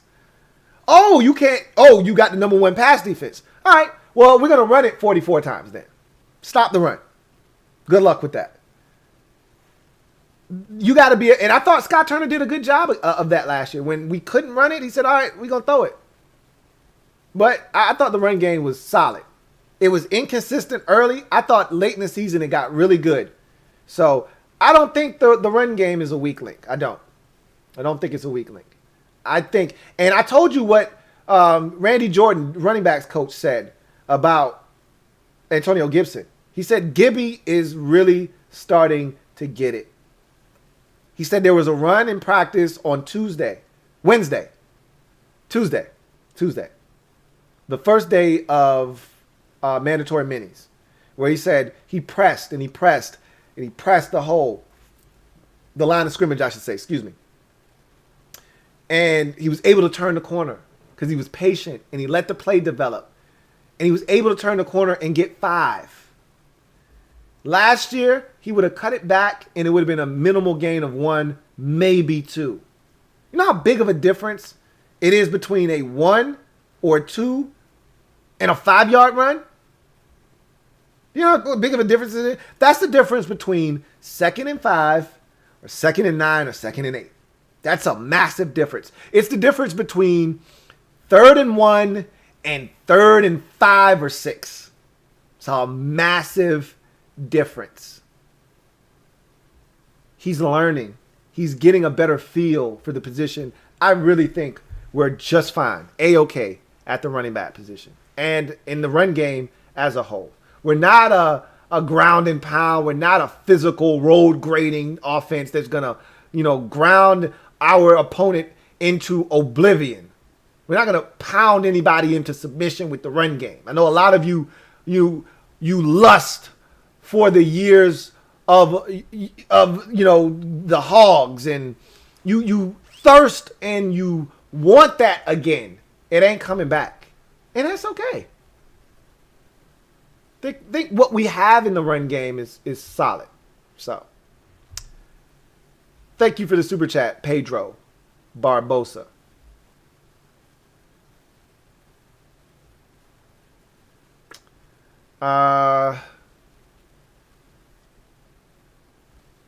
Let's see.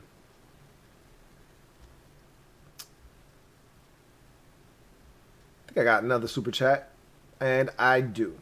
Got a few, actually. So we'll take those. This one is from Kevin the PRF. Thank you for the super chat, Kevin the PRF. Greatly appreciate you, my guy, Kevin. Writes, Williams still has the most in a quarter with 4, but is tied for 3rd total in the Super Bowl. Young versus San Diego with 6. Montana versus Broncos with 5. That sounds about right. I remember Steve Young going off against the Chargers in that ass thrashing in 94. I knew that the Cowboys put up a couple of big spots on the Bills. You had the ass thrashing with the Seahawks and the Broncos. But I don't know if any of those were really the catalyst was the quarterback other than Young. Young went off. Obviously, you said 6 in that game. That was the monkey off my back game where he was spectacular. And, I'm glad he still holds that record for most in a quarter. But obviously, he was spectacular. And he was elite in that game. And that's what I harking back to that point that I was making, is that you either have to have an elite quarterback or a quarterback that's playing elite to win a Super Bowl. And in 2 out of the 3 Super Bowls, you had that exact thing. And Rippon in the third and final Super Bowl, he wasn't elite, but he was playing elite that year, especially with the deep ball. But more specifically, we were so dominant through on the ground and really on defense. That was really where we were dominant, was defensively in 91. So he didn't have to be extraordinary, but he was still good. And when opportunities presented itself down the field, he did not miss. He did not miss in 91. So thank you for that, Kevin. I told you, you're my crack staff. When we go and we need some numbers, especially from back in the day, I know I can count on my guy Kev to provide us with that insight. Really appreciate you, Kev, as always. Chilled Dude, thank you for the super chat. Greatly appreciate you. Chilled Dude writes, what's Allen going to make per year? I think 15 million plus.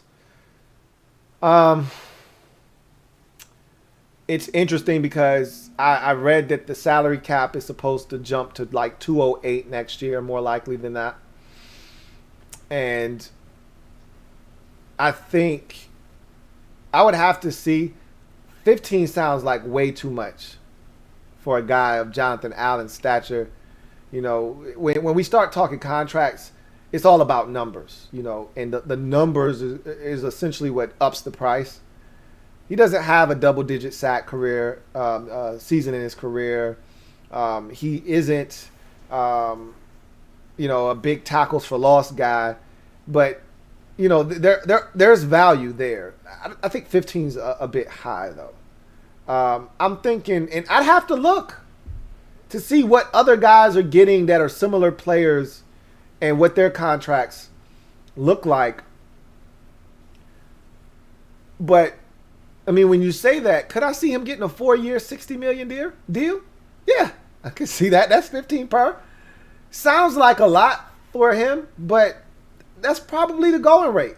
I'm pretty sure if I go look up some of the higher paid defensive tackles in the league, and I go look at, not Aaron Donald. He's in a class by himself. But I start looking at some of the other guys that have gotten paid that aren't just run stuffers, but actually can get after the quarterback a little bit. I bet you they're somewhere in that neighborhood. So you're probably spot on. I'd have to look, though. I can't give you that answer. I'd have to do some research, some digging, and check and see what his value would be. But, I mean, just think about what I just said. If you heard tomorrow that the Washington football team and Jonathan Allen reached an agreement on a 4-year, $60 million extension with 32 of it guaranteed, would you bat an eye at that? No, you wouldn't. So I could see that happening. I could definitely see him signing something along those lines for sure. I was thinking more of 4 years, 50 million, like 12 and a half ish. But I honestly don't care about any of that stuff. I don't get wrapped up into salary cap and numbers because like the Titans just did with the Julio Jones trade and going to, as my guy TD referred to, the bank of Tannehill. If you really want to make things work, you can. There's some exceptions to the rule, but for the most part, if you want to figure out a way to make a situation work and a contract attainable, you can do it. We see teams finagle the cap all the time, so not really too concerned. But yeah, 15, that's probably right. You're probably on to something there. I'd have to check, though. But I think you're probably on to something. Thank you for the super chat, Chill Dude. Fat American, thank you for the super chat. Greatly appreciate you. Double up. Thank you for doubling up, Fat American. Greatly appreciate you, as always, who writes, you hit the nail on the head. The dude had audacity to disregard all of those points you mentioned and say, well, Ron had your D-line unlike Mike. What? You should have just said, what? Like, really, dude? At that point, once you get somebody like that, that's when you go, okay. And that's when you got to stop. Because you obviously know you're dealing with somebody that doesn't want to acknowledge the facts that are at hand. And that I can't deal with that kind of incompetence. I can have a conversation with somebody all day long, even if we disagree on every single point, as long as they're willing to acknowledge the facts. I got no problems disagreeing. We can agree to disagree as long as you acknowledge the facts. They're there. All right? For public consumption, they're there. Now, whether you choose to acknowledge them or not is a totally different story. But once you can't acknowledge facts, we got nothing to talk about. We can't have a conversation. So, yeah, you can't dismiss all of the things Ron had to put up with and erase it with just, hey, you got that D-line. That shit doesn't make all of the stuff that was going on here prior to Ron taking the job, and then once he took the job, that doesn't erase all of the things he had to deal with coming here. Doesn't erase all of that stuff. So, yeah, that's asinine. That's definitely asinine. Got another super chat. This one is from Chilled Dude. Double up. Thank you for the super chat. Chilled Dude. Greatly appreciate you. My guy, Chilled Dude, writes, got Ron's plan T. It is awesome. Love your work, Lou.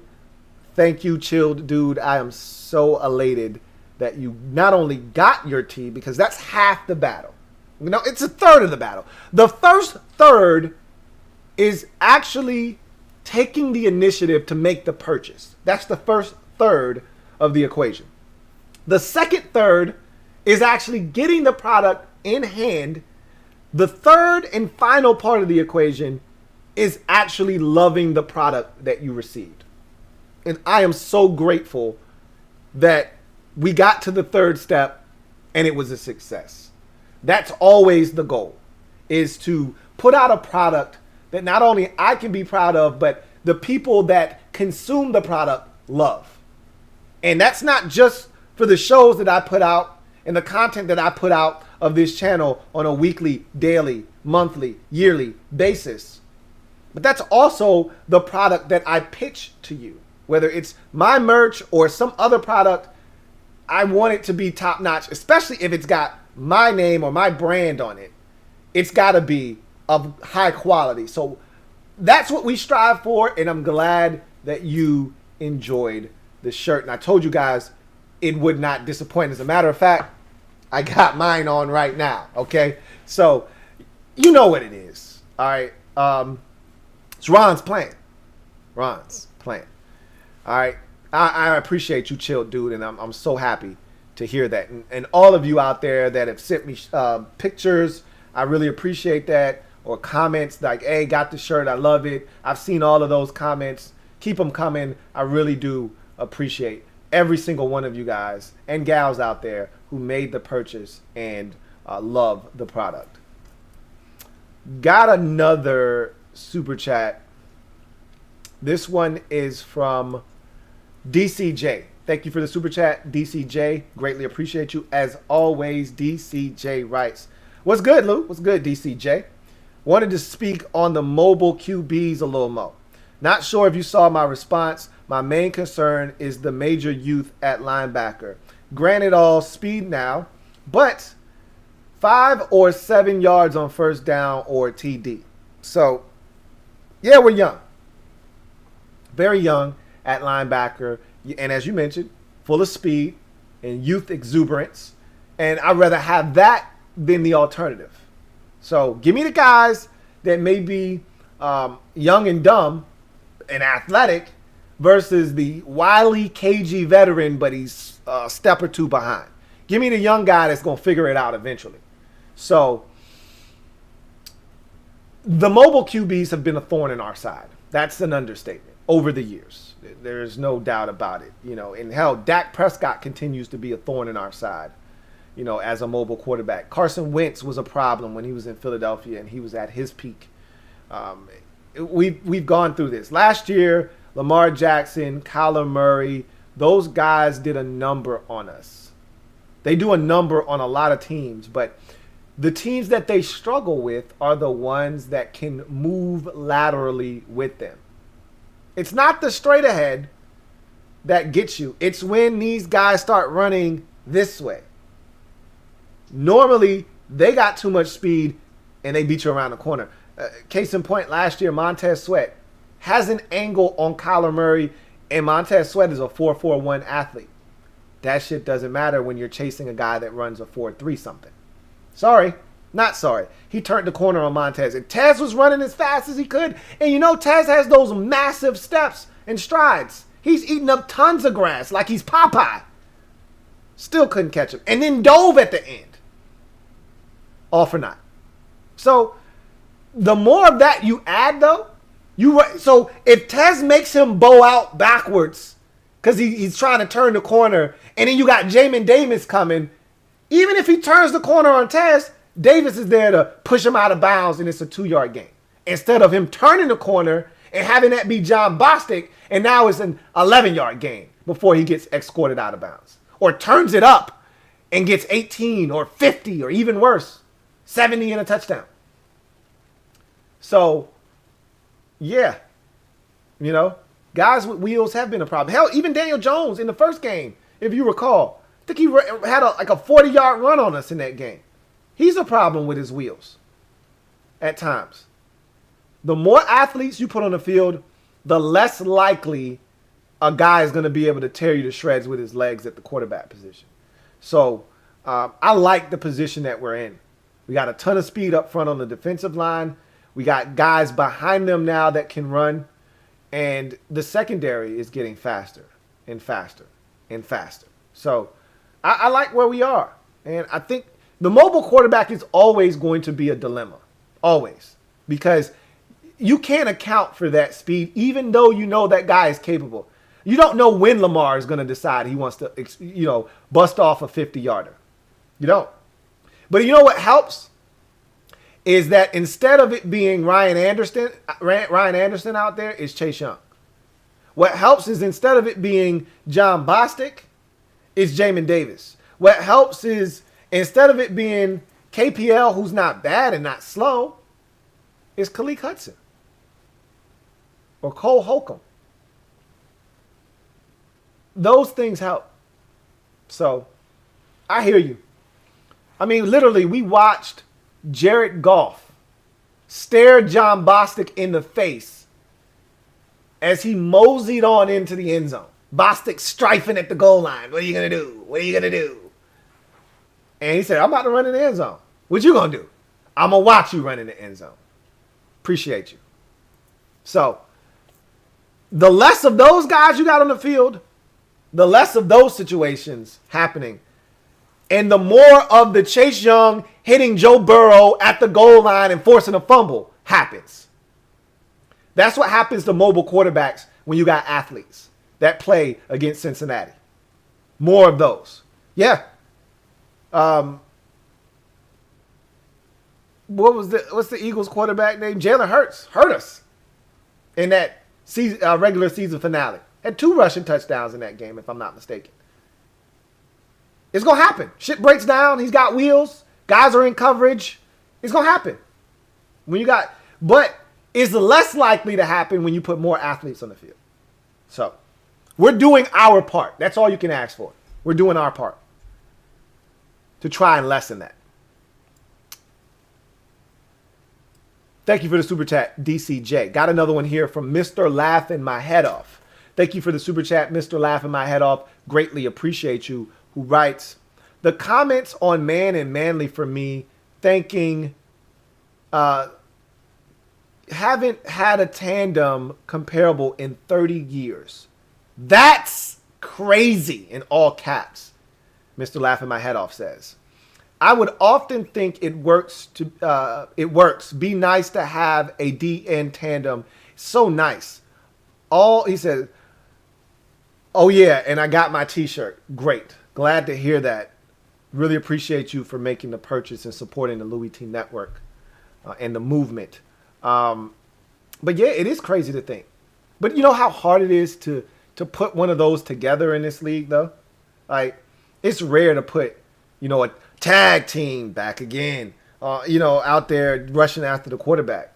It's tough, man. We've seen some great ones over the years, but it's hard to replicate that, Obviously, Freeney and Mathis come to mind as one of the greatest tandems we've seen in the last 30 years. You had a spell there with Tamba Hali and Justin Houston in Kansas City. They were a hell of a tandem. You had a bunch of guys in Chicago when they were good in the early 2000s. Alex Brown and Awale Agunlie, and all those guys that they had. Mark Anderson coming off the end with those guys too. But it's tough, man. I don't know if Jason Taylor and Cameron Wake overlapped. I don't think they did in Miami. They may have. But, obviously the Giants, when they won all those Super Bowls, you had, Strahan and O.C. Umenyiora. In Denver in 2015, you had DeMarcus Ware and Von Miller. I think that might have been the most recent dominant tag team. I know Minnesota had Everson Griffin and Daniil Hunter. They were really good for a little brief period there in Minnesota. But it's hard, man. It's hard to put two on the field. The Broncos have been trying to recreate Von Miller and DeMarcus Ware with Bradley Chubb, and they can't get either one of those guys to stay healthy. They're like tagging each other in. When Miller's healthy, Chubb isn't. When Chubb's healthy, Miller isn't. So it's hard to put two of these boys together, but that's what we've done essentially, and now I want to milk this thing for as long as we possibly can. It's hard to form one of these tag teams. It's even harder to keep it together. So I just want to enjoy this while it lasts, because I don't know how long it's going to last. This thing could last for a decade. This thing could last for 5 years. Who knows? So I'm just going to enjoy the ride while I can. But you're right. It's so nice to have a duo, a tag team coming off the edge, because I've always said, what's better than one dominant edge rusher? Two. It was so nice. You'd like to have two of them be able to do it twice. And that's what we have in Washington right now. So we'll see what happens with those guys. And they're not at that stage yet. They're not at that level of the Eminem sack factory. They're not at Manly and Man yet. But they're heading in that direction. They're heading in that direction. Thank you for the super chat, Mr. Laughing my head off. DCJ, thank you for the super chat. Greatly appreciate you. Double up. Thank you for doubling up, DCJ, who writes, also, I'm late. This question may have come up, but stuff I've seen and heard in interviews, practice or not, Taylor looks more consistent than Fitz. Agree? That was one of the topics on my sheet to discuss tonight. So let's discuss it now. It's the perfect segue. Perfect time to have this discussion since you brought it up. I also want to take this time, and I know the mods are doing a fantastic job of this, but I want to remind you right now, if you haven't already done so, please subscribe to the LouieTeeNetwork for more great content. Turn on your notification bell so you don't miss a thing. And also hit the like button. Over 340 of you out there right now, only 113 likes. Normally you guys are a lot more proficient than that. If you're out there, you're watching, you enjoy this content, and you haven't already hit the like button, please do so. Thank you. So DCJ brought up a point that I wanted to talk about, and this takes me to the Michael Phillips article from the Richmond Times-Dispatch that I brought up at the beginning of the show, but I said I was going to circle back and talk about it.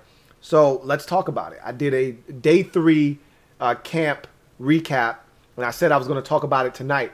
So one of the things he brought up in this article, and he brought up several points, including the punt returner point that I brought up earlier.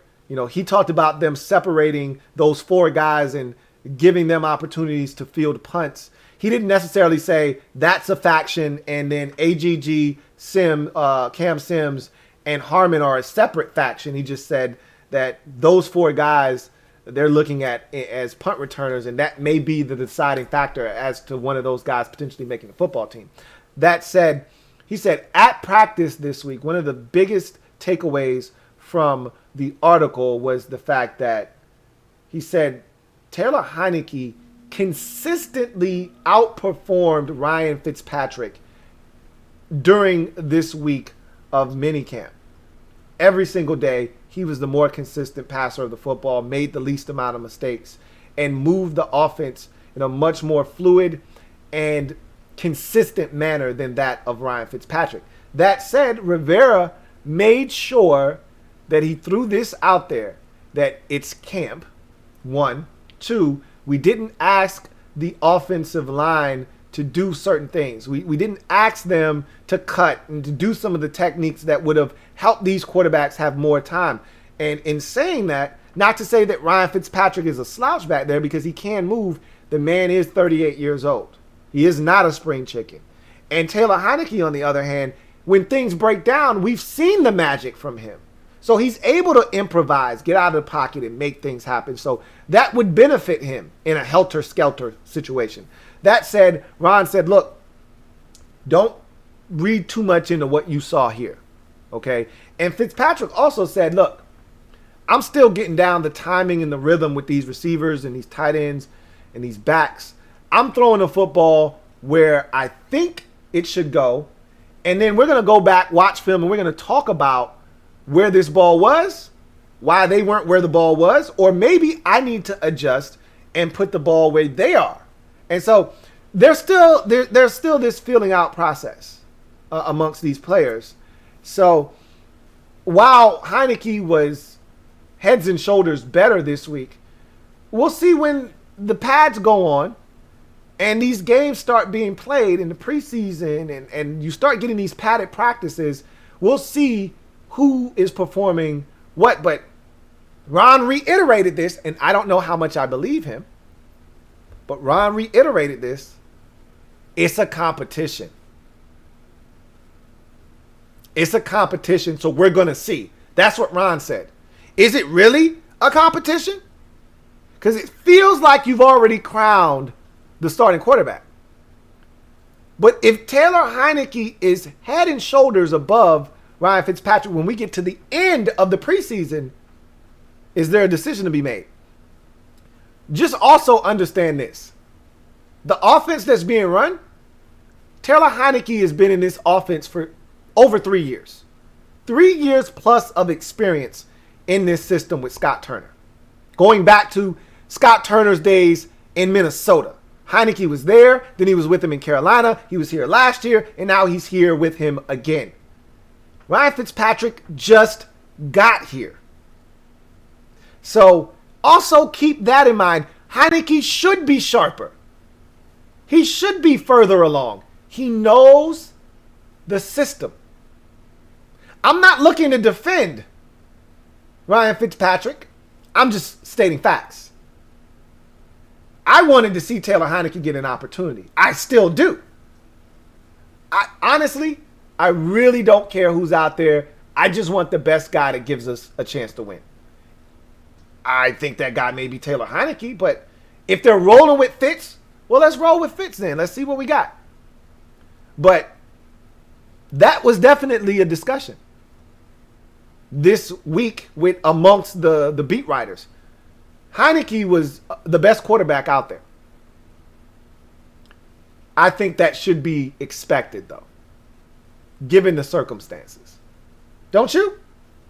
Not to make any excuses, as I said already, not to make any excuses for Ryan Fitzpatrick. But I get it. He's been in 97 different offenses, and he went to Harvard.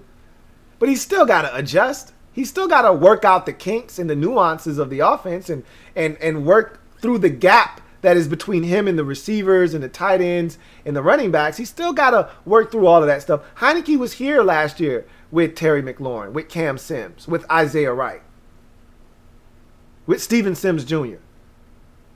So, it is what it is. I'm not dismissing it, but I'm not putting too much stock into it right now. But it is worth noting that Heineke right now has been the best quarterback in camp. It's OTAs.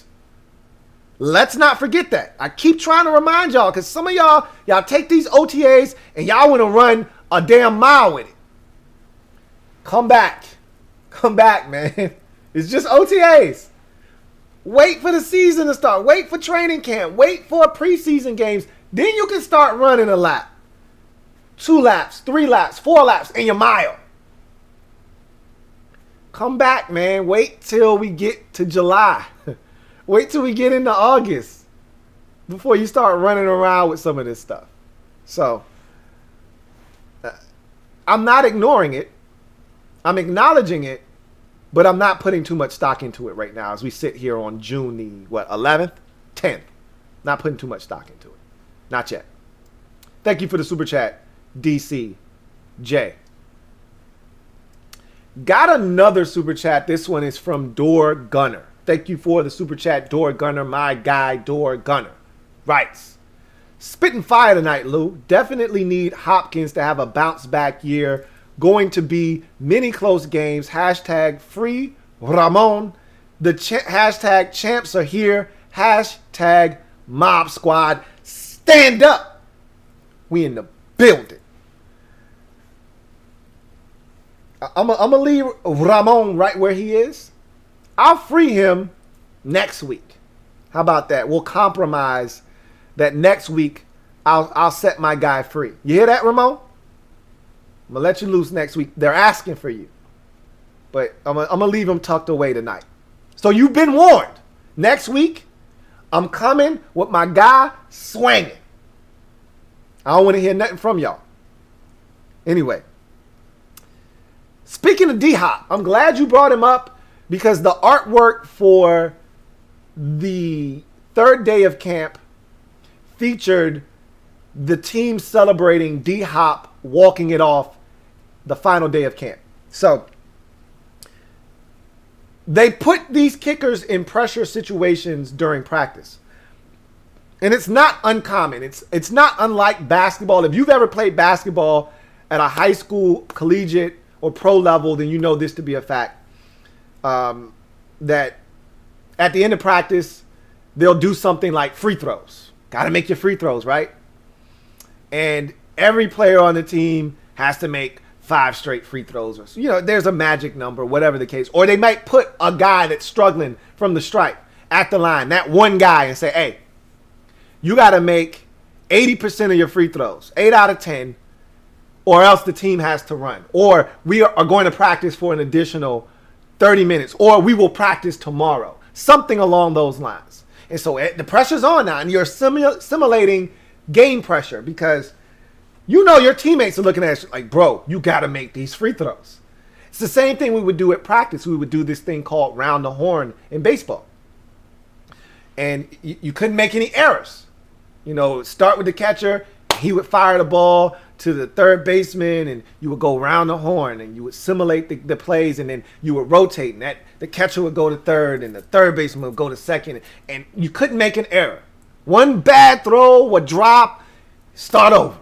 Or practice isn't over, or run laps, pole to pole. We would call them poles. So you had to be on it. Same thing with football. They put the pressure on the kicker because it's hard to really simulate game pressure for kickers. So what they do is at the end of these practices, they put something on the line. So in this particular practice, this is the last one. So D-Hop and the whole special teams operation, Cam Cheeseman and damn, what's the name of the damn punter, man? My guy. Shit, I can see his face. I can't even think of his name, man. I'm tripping. And that's my guy, too. Anyway, the whole operation was out there. Punter, kicker, long snapper. In the line that blocks. And so, 42-yard kick. And I think it was either 42 or 48. He makes the kick. Practice is over. Everybody gets to go home. He misses the kick. They got to run. So the pressure's on. D-Hop calmly steps up to the line. Tressway is his damn name. I know some of y'all are out there screaming, Tressway, Tressway. It's Tressway. D-Hop calmly steps up, drills the field goal, and the picture that I made as the thumbnail for the day 3 video is everybody excited. You got water in the air. You got guys running towards them. And you can see it up here. I got 2 pictures of that of guys excited that practice is over because D-Hop delivered. So he's going to have to be big, man. He started the practices off on Monday with, or Tuesday, I think it was, with a 55-yarder to get it started. He ended it, I believe, with a 48-yarder to end practice. So we're going to need him to step up. You are 110% spot on. We're going to be in some ball games, especially with the quarterbacks that we're playing this year. Won't be too many blowouts. Won't be too many comfortable in the fourth quarter type games. We're going to be sweating them out. You know, when you're playing Mahomes and Justin Herbert and Aaron Rodgers and Tom Brady and Matt Ryan and Russell Wilson and Josh Allen, when that's the murderer's row of quarterbacks you got to see, and Dak Prescott twice, ain't going to be too many of those fourth quarter running the clock out. Ain't going to be too many of those. It's going to be a lot of games where you need Dustin Hopkins to make pressure kicks. And it ain't just at the end of ball games. Every point counts throughout the game. We can't have a stretch of football where we expect D-Hop to get a miss out of his system. All right, he missed his kick already in this game. He should be straight. Nah. This needs to be one of those years where he only misses 2 or 3 kicks on the entire season. So, spot on, Door Gunner. Thank you for the super chat. Got another super chat. This one is from Metaphor. Thank you for tripling up.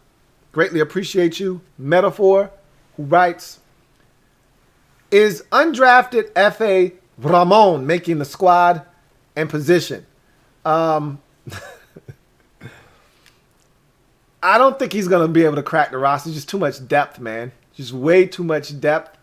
But look, he's got a chance as a punt returner. And you've seen him. He's here 1 second. He's not the next. He's very elusive. He can make guys miss out in space. Because a lot of you are focused on Ramon. You don't hear what I'm saying. So he's making guys miss out in space all the time. I think it's going to be a numbers game, and he's going to get caught up at the end of the day. I think he's going to miss out, man. But he's going to give it a run. Give it a run. He's going to give it a run now. That's Ramon. He's going to give it a run. That's what he does. Thank you for the super chat. Metaphor. Got another one here from DCJ. Thank you for tripling up. Might be your fourth. Thank you tripling up here, DCJ. Greatly appreciate you as always. My guy, DCJ, writes, that's why I think Ron made clear today quarterback comp ahead. Well, I think he reiterated that simply because he said before they signed Ryan Fitzpatrick, one of the biggest mistakes he made last year was that there was no quarterback competition. Albeit it was a shortened offseason, it was tough in that environment to foster a culture that was going to be able to have a fair quarterback competition. It just was going to be tough last year with the circumstances being what they were. However, he pretty much gave Dwayne the job. Dwayne came in. He said, I need you to show leadership. I need you to show up early, leave late. Dwayne did all of those things in the offseason, but once the regular season got underway, he fell back into old habits. He wasn't the first guy in. He wasn't the last to leave. He wasn't putting in the work. He wasn't doing the things that Rivera needed to see from him. And he felt like that was one of the places where he dropped the ball, was he just gave Dwayne the job and he didn't make him earn it. He said, this year I'm not going to make that same mistake. We're going to have a competition. There isn't one quarterback on the roster that is heads and shoulders above the rest. So we're going to have a competition. And when Taylor Heineke signed his deal, the first thing Heineke said after signing his deal is that I talked to Ron and he reassured me that I was going to have a chance to compete for the starting job this year. That was before they signed Ryan Fitzpatrick, mind you. But still, Ryan Fitzpatrick shouldn't be able to come into any situation and demand to be the starter, nor should he walk in and be the unquestioned starter, which is kind of what's going on right now. However, Heineke is making it known that I'm not conceding anything. And Ron is acknowledging that, hey, I said it was a competition. I'm sticking to my word, even though the competition may be a little one-sided and it may be somewhat tilted towards Fitzpatrick. It's a competition nonetheless. Ron had already said that the pecking order was, Fitzpatrick won and everybody else fall in line behind and figure out a way to work your way up. But doesn't mean that he's locked in. It's not etched in stone.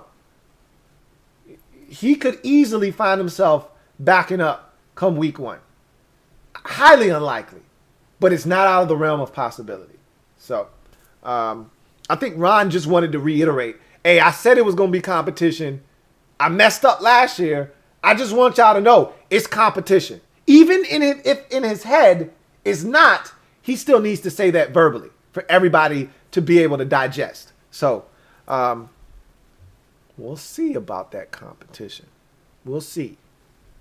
Thank you for the super chat, DCJ. Alonzo Yarborough. Thank you for the super chat, Alonzo Yarborough, who writes, greatly appreciate you, Lonzo. My guy Zoe writes, who is the better quarterback, Fitz or Mark Rippon? Who has the better offensive weapons and D, present or 92 skins? Why can't we win a Super Bowl without an elite quarterback? Because the game is played differently, Alonzo. And that's what I've been stressing. When that was brought up earlier, and I forget who exactly brought it up, but the game isn't the same as it was in the early 90s. The rules have changed. It benefits the offense. You can't do the things you used to do. It's just a different game that is centered around the quarterback. The game, think about this. Who used to be the most popular players back in the day? Go back to the 60s. You know who the most popular players were? The running backs. Okay? Running backs ruled the NFL into the 70s. Okay? Jim Brown. Think about all the Hall of Fame, game-changing trendsetters at the running back position. Gale Sayers and Jim Brown. And then you head into the 70s and it's O.J. Simpson. And it's all of these running backs that we talk about that were great. Walter Payton. And then you get into the 80s and it's Earl and Earl Campbell was in the 70s as well. And he's one of the most underrated running backs, I think, in NFL history. And then you get into the 80s. And it's more Walter Payton, but now it's Barry Sanders and it's this Eric Dickerson and this new wave of running backs. But they were always the stars, right? Then you get Emmitt Smith and all those guys into the 90s, right? So the running back position is what ruled the day. You could win with Emmitt Smith rushing for 1,500 yards, Troy Aikman managing the game. He's a Hall of Fame quarterback. Don't disrespect Troy, one of the most accurate passers in NFL history. But he was taking a back seat to the offensive line and Emmitt Smith in Dallas. Everything in Dallas in the early 90s went through the run game with Emmitt Smith in that offensive line. And off of that, you got Troy Aikman being able to get the football to Michael Irvin and Alvin Harper and all of those guys. That's how that worked. That's not how the NFL works anymore. Hey, go get you 2,000 yards. Derrick Henry had 2,000 yards last year. Doesn't make one bit of difference when you get to the playoffs and Ryan Tannehill can't get you over the hump. Sorry, not sorry. And it wasn't all his fault. They didn't have a ton of weapons out there at receiver, but that's nor here nor there. The bottom line is, it doesn't matter. Derrick Henry he rushed for 2K last year. They didn't get out in the first round. Now, the defense wasn't great, but they were awesome in that first game. Awesome. They should not have lost that game, but they did. Why? Because they didn't get enough from the quarterback position. That's why. You can't win in this league like that anymore. Look at all the teams with dynamic running backs. What are they doing? Dalvin Cook's one of the best running backs in the league. I know y'all going to blame it on Kirk. Despite Kirk having the best season of his career last year, their defense was terrible. But even if their defense was average, it probably still wouldn't have been good enough. You have to have one of two things. Either an elite quarterback or a quarterback that's playing elite. There's no way around that. There just isn't. The game isn't set up anymore for you to be able to win with a dominant run game, outstanding defense, and mediocre to average to slightly above average quarterback play. You can win games in this league with that. You can win 10, 11 games, 12 games with that. But when everybody's good in the postseason, see, you're going to run into some clowns in the regular season.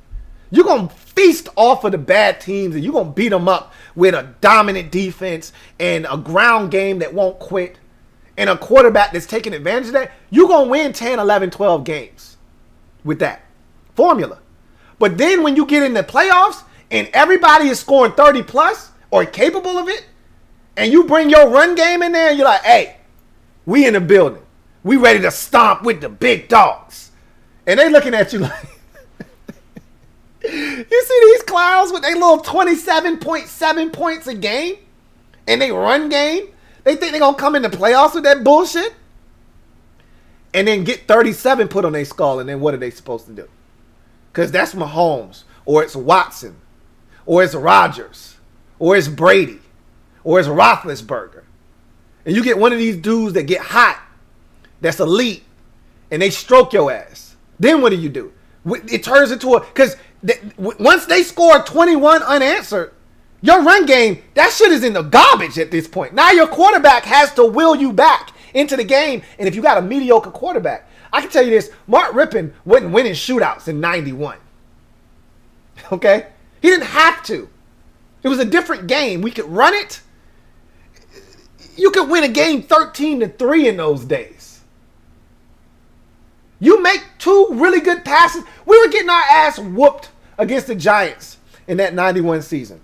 At halftime, I want to say the score was 13-0. Getting our ass lambasted on the road at the Giants. I want to say it was a Sunday night game, too. Rippon made two passes in the second half of that game. That's it. Two passes. We won the game. I think we won the game 14-13 or 17-13. One of the two. You can't do that anymore, man. You can't win games that way anymore. You don't get to make two passes and win games anymore. Your quarterback is going to have to make plays throughout a game. And that's not even considering if they're playing against another elite quarterback, which is going to happen in the postseason. There's going to come a time where you're going to have to say, hey, we down 3 scores. Hey, we need you to bring us back. You didn't have to really do that back in 91. That's the climate we're in now. It's the reason why no one thinks Lamar Jackson can win. Is because, hey, you can do all of that running around, rambling, scrambling shit during the regular season. That's fun, that's cute, that's nice. Can win you an MVP because it already did for Lamar Jackson. But when it becomes playoff time, shit gets tight. And you playing against Josh Allen and Patrick Mahomes. Not Ryan Tannehill, which they were able to get by in the first round. Now you playing against Josh Allen or Patrick Mahomes. Run that shit back. Do that same shit you was doing on the train last week. Do that shit on the train you was doing last week. That running around shit. Nah, you got to throw it now. Because Mahomes and company, they scoring 31. Can you score 31? And can you do it with your arm? Because they made a concerted effort to say, hey, you're not doing that running, rambling, scrambling shit. And not to say that Lamar Jackson is mediocre, but he's got to figure that out. He's going through that process right now. And he's an MVP. So I said all of that to say this. You have, and I've said this already, and I'm going to reiterate it because I think a lot of you have to understand this. You either have to have an elite quarterback or a quarterback that is playing elite. One or the other. There were times last year where Tom Brady was an elite. In the playoffs, there were times where Tom Brady wasn't elite. But damn it, when the game was on the line, he gave them everything they needed. He struggled in the second half against the Packers in the NFC Championship game after scorching those boys in the first half. He was elite in the first half. Anything but through a quarter and a half of the second half. Three straight interceptions. But when the game was on the line and they needed it, what did he do? He got a couple of first downs. Game, set, match. Everybody drive home safely. We going to the Super Bowl.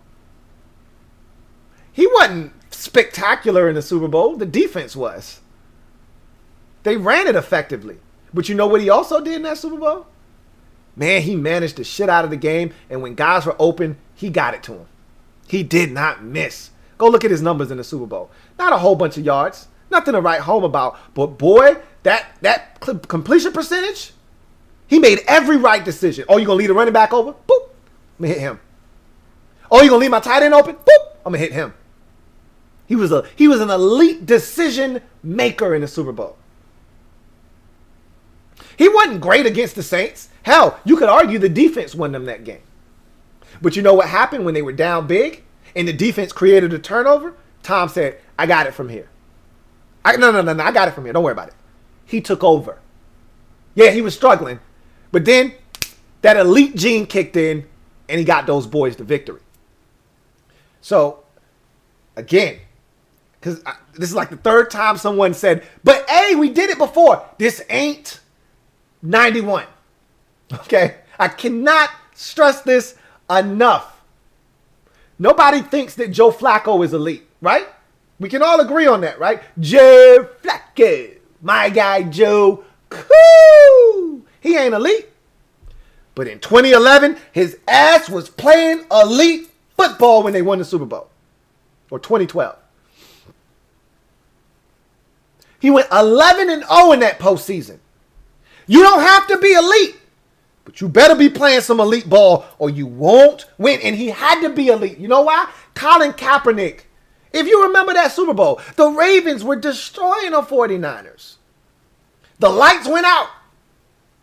And then all of a sudden, here comes the damn 49ers. Here comes Colin Kaepernick. And it turned into a shootout. And Joe Flacco had to perform. Or else they would have lost the game. So I can't stress this enough. It's a different game. The last team we saw win a Super Bowl without an elite quarterback was the 2015 Broncos. Peyton Manning was literally on his last legs in that Super Bowl. He had nothing for him. He had nothing left to give. That defense was so dominant. I think that 2015 Broncos defense is the best defense I've seen since the 2002 Bucks. I said that in a moment. Like when we talk about best defenses ever, they're in the category. They're not at the top of that list. They're not second or third or fourth or fifth. But they're in the discussion. They're in the top 7. They were dominant of the last 30 years, 40 years of defenses in this league. I ain't talking about the 60s and the purple people eaters. And I didn't see that shit. I'm talking about the defenses of the last 30, 40 years. They're in that discussion. When people want to bring up the 85 Bears, they're in a class by themselves. And then you start talking Ravens of the 2000 variety and then Bucks in the 2002 season. Those 15 Broncos are right there. You can win a Super Bowl with that kind of defense. That ain't us. At least not yet. Now, we may eventually get there, but that ain't us right now. If we get to that point, then we may be able to come back and have this conversation that we're having right now. But even then, that's extremely hard. Even then, that's extremely hard. But we've seen what elite defense will do to an elite quarterback. See last year's Super Bowl with Patrick Mahomes. Granted, they were missing 3/5 of their offensive line. Don't care. Don't care. That's not their problem. They just dominated. But again, in order to win, elite quarterback or a quarterback that's playing elite. I don't make the rules. I just abide by them. Thank you for the super chat, Alonzo Yarborough. Got another super chat. This one is from Jensen Richards. Thank you for the super chat, Jensen Richards. Greatly appreciate you. Jensen writes, you think we will be able to pay Terry and keep most of our D-line intact? Yes. Terry isn't going anywhere. The beauty of Terry is that he'll get his money before you even have to think about paying Chase Young or Montez Sweat. He's not a first-round pick. There is no fifth-year option on Terry, unlike the other guys where you can string those deals out a little bit further and push that out a little bit. Terry is a right-now guy. They're going to be in contract negotiations with Terry during the season. If he's tearing it up, Terry may get a new deal before the season's done.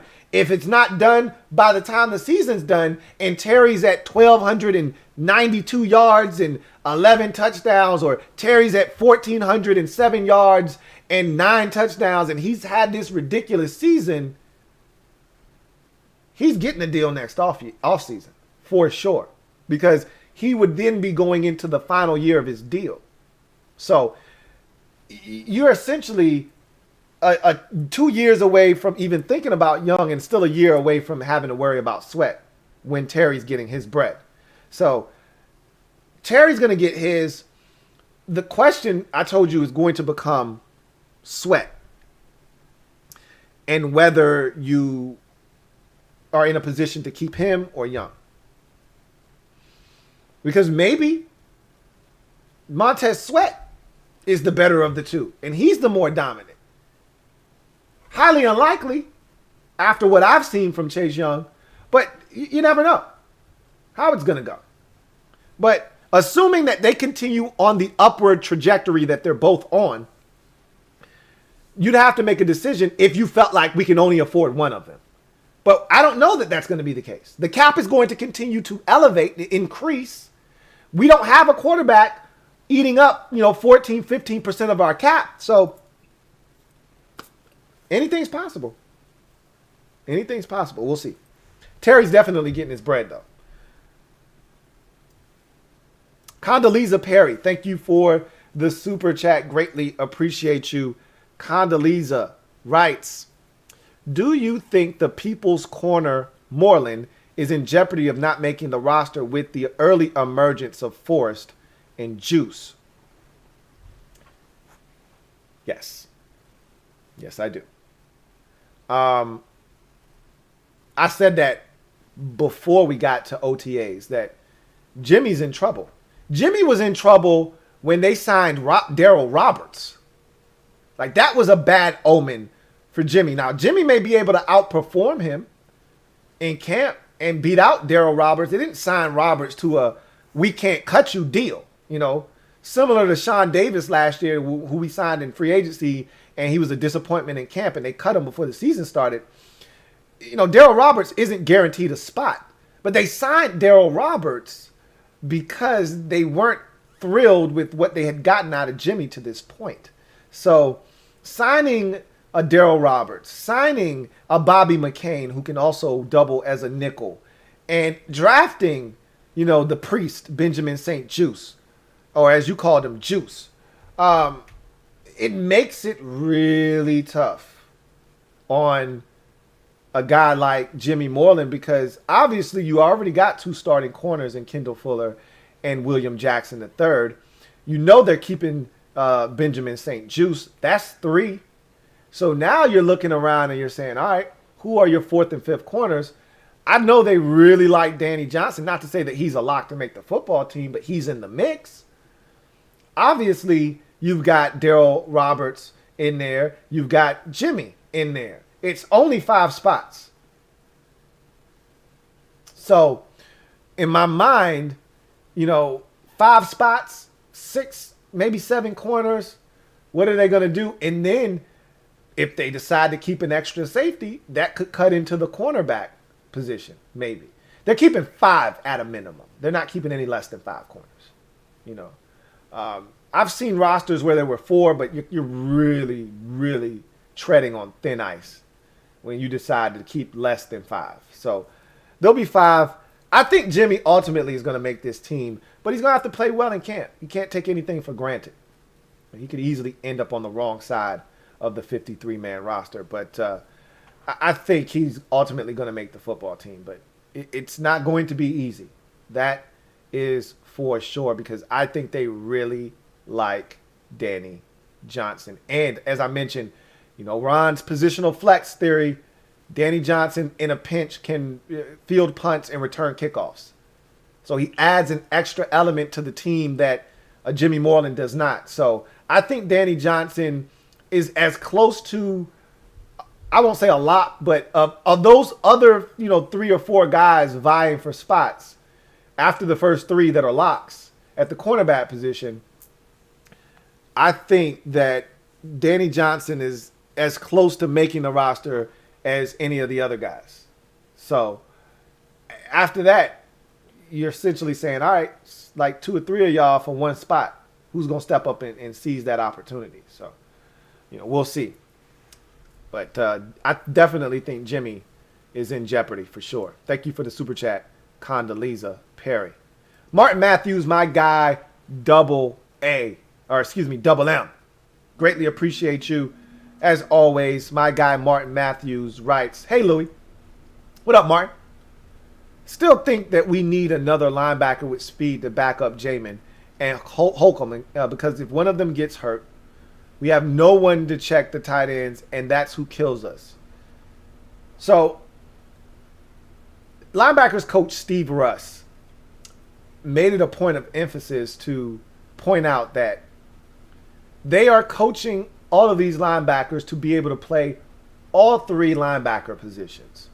So if somebody gets hurt, they can be interchangeable. Or if something goes down, they can be interchangeable.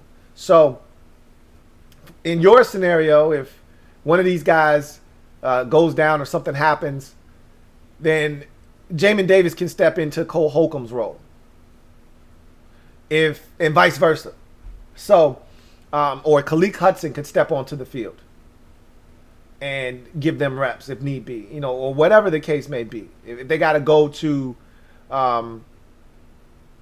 because I think he's going to make the team, the ex-Panthers linebacker, David Mayo. If he's got to step on the field, then he would be able to help. He's probably more of a guy that you're like, hey, we just want to keep you at one position, and that's middle linebacker. But, you know, in any event, they've got some flexibility, more so than they've had in the past. I do worry about the linebacker depth. That's no secret, but I think we have some stuff. We need our linebackers to stay healthy. Let's not sugarcoat anything. We don't need to tap into that depth, honestly. So, we'll see. But they're training up all these linebackers to be versatile enough to play multiple positions in the event that something does occur. So take solace in knowing that. Thank you for the super chat, Martin Matthews. Groundhog7. Thank you for the super chat, Groundhog7. Greatly appreciate you, who writes, before our Super Bowl seasons, who thought Doug or Mark were franchise quarterbacks? Doug had to win it from Schroeder, correct? And remember, there was this big, first of all, you know, Doug won it out.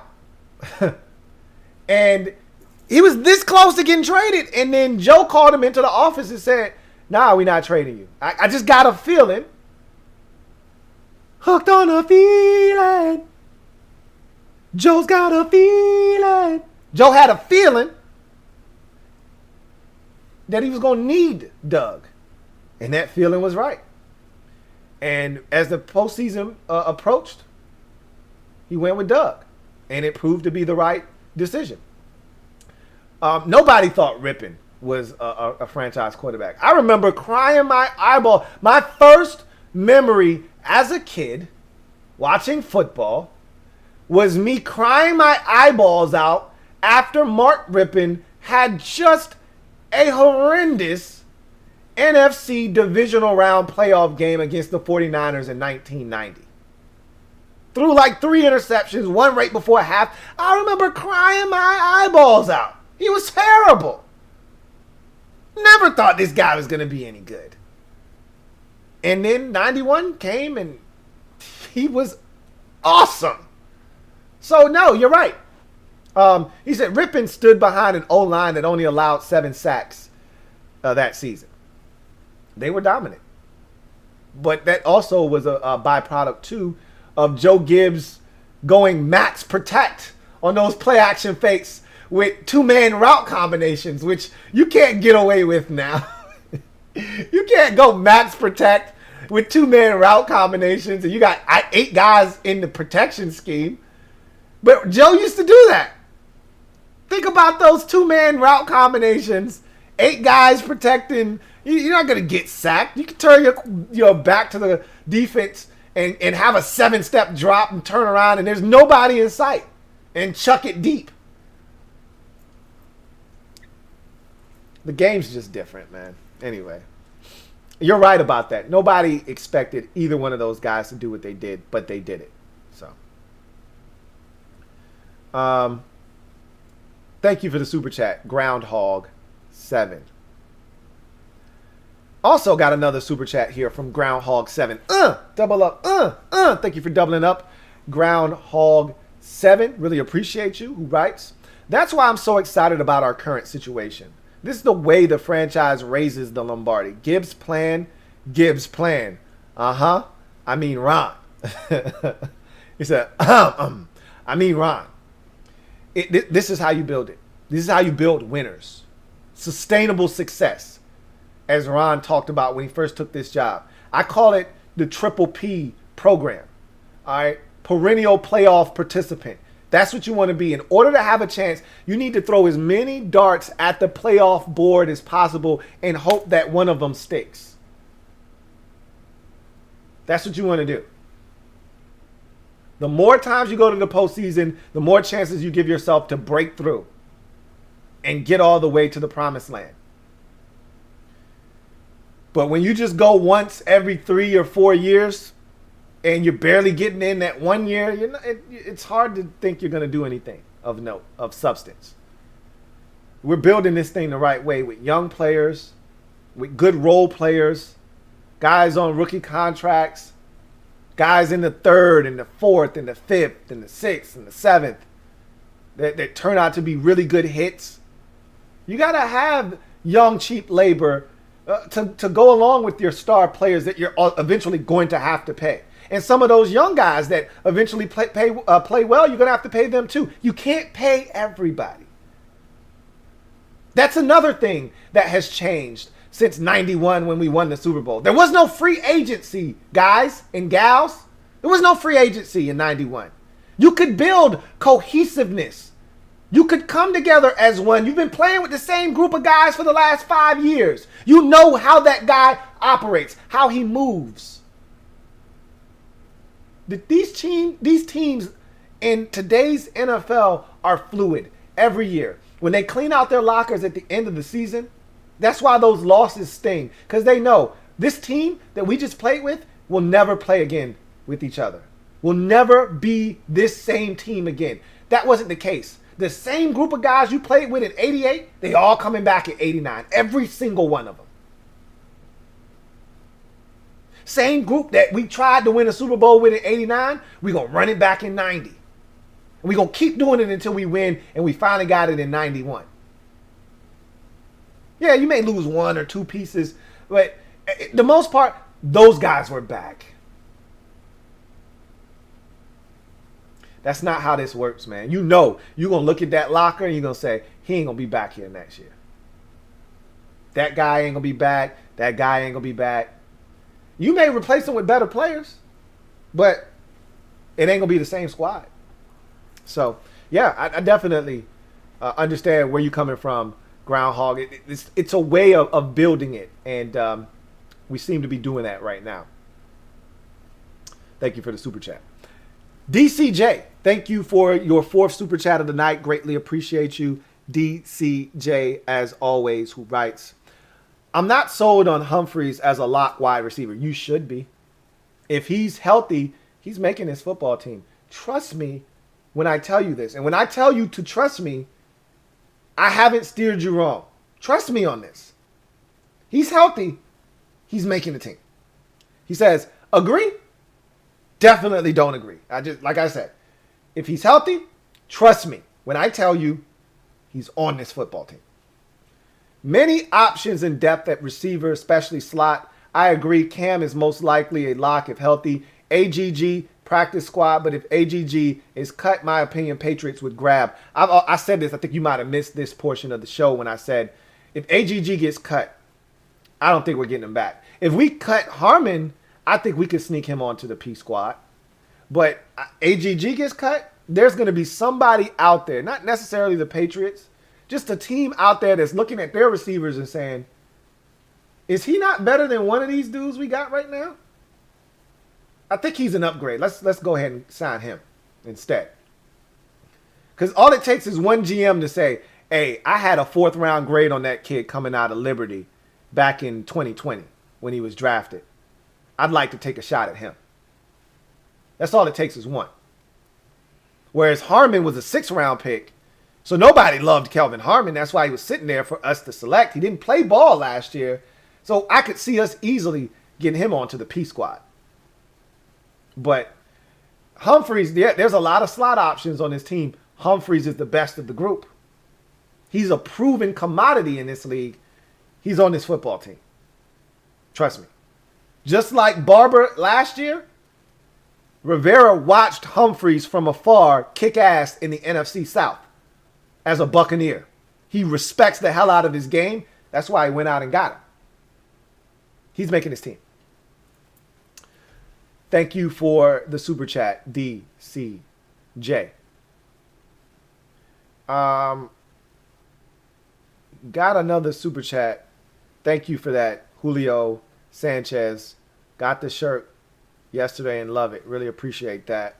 Got another super chat here from Condoleezza Perry. Double up. Thank you for doubling up, Condoleezza Perry. My condo writes, who you got at tight end 3? Ricky Seals-Jones, Dion Yelder, or Samis Reyes? Hard to say right now with so much time between now and the end of August when those final cuts will be made. If I had to make a decision right now, I'd say it's Ricky Seals-Jones, probably.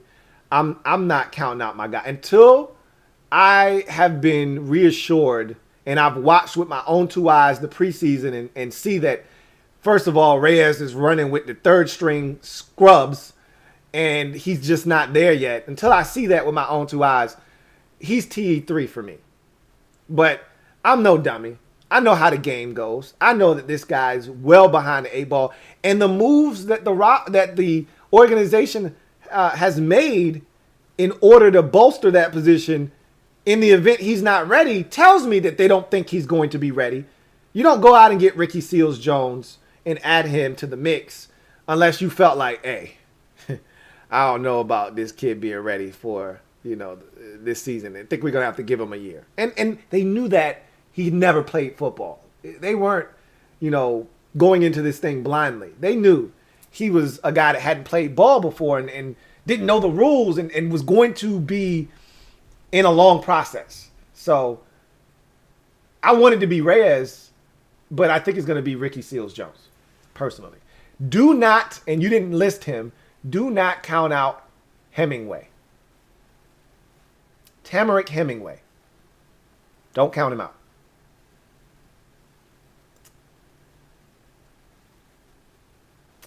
Thank you, Gerald P. Really appreciate you.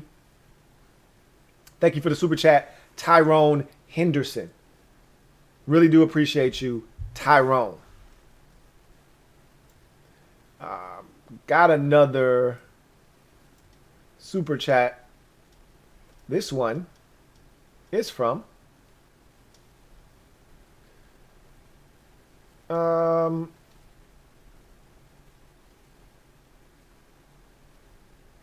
This one is from DCJ. DCJ, thank you for the super chat. Greatly appreciate you. Fifth of the night. Can't see you. Really appreciate you. As always, DCJ writes, I'm calling it now. Washington football team wins week 1 at home. Book it. I like the matchup for us, but that boy over there is a bad, bad man in Justin Herbert. So I like the matchup for us, but before I could make a declaration like that, last year I was confident because no matter what, whoever was under center, whoever was going to be out there, they was going to win it for Ron week 1. I just knew that. And then once we found out Ron had cancer, oh, they definitely winning this one for Ron. Shit. But I was talking about beating the Eagles in week 1 last year in like May. Like, we going to beat them. I'm not going to make that declaration until I see us get to the finish line of training camp in the preseason. We got all our horses in the stable, ready to come out of the gates. Then I'll be able to make a comment like that. I can't say it right now, but I like our chances. I like our chances, DCJ. For sure. Thank you for the super chat. Got a super chat from John Livingston, my guy, JL Smooth. Really appreciate you.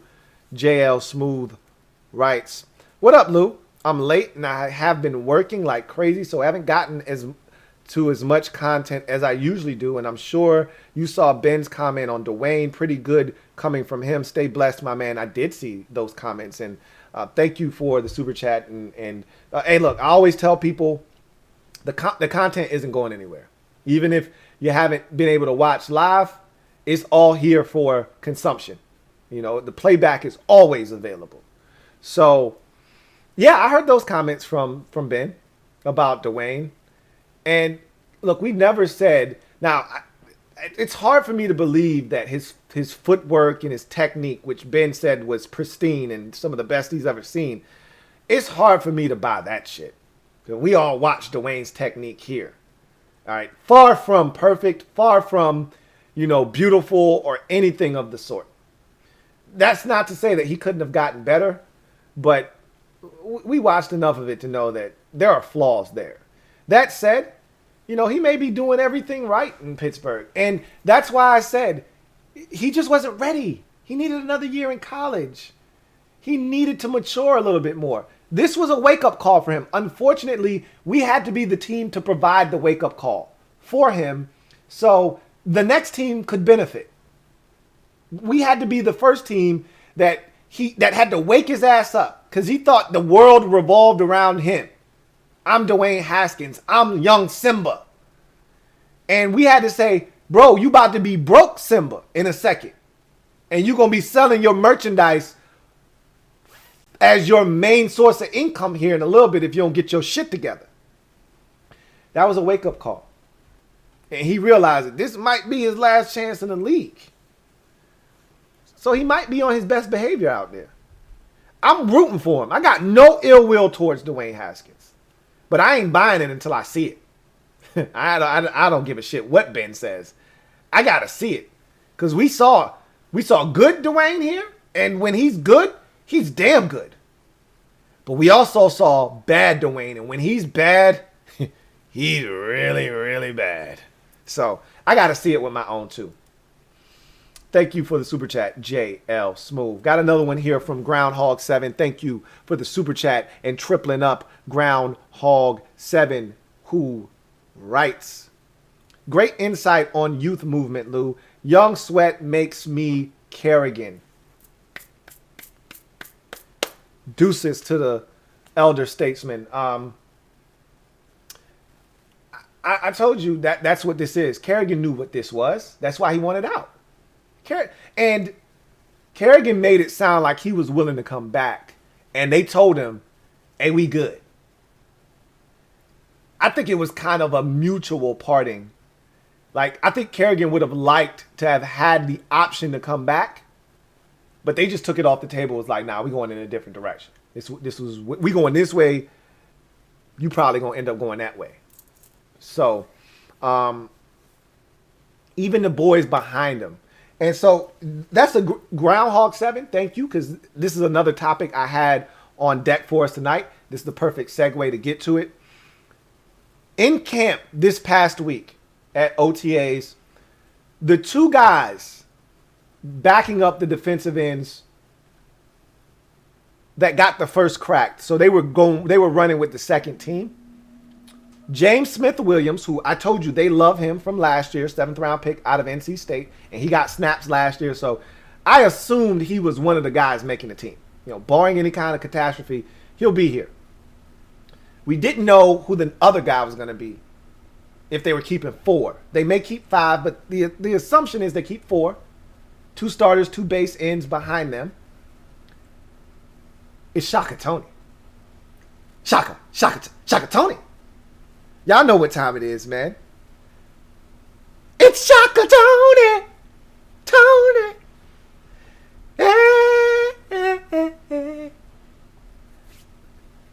I told you this dude was going to play defensive end. A lot of y'all got excited about him playing linebacker. And I'm like, hey, all of that shit is cool. Give me my Shaka Toney at defensive end, please. They seem to agree. The thumbnail for the video, if you didn't notice, was the defensive line room. Shaka Toney's in that photo.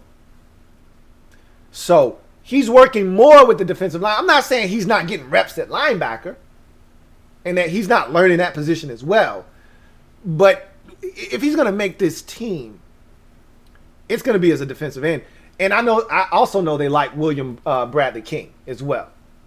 So he's going to be in the mix too. And don't count out Casey Toohill. You know, that's another guy that they like as well. And I told you, I kid about Casey Toohill last year, but he was a rookie.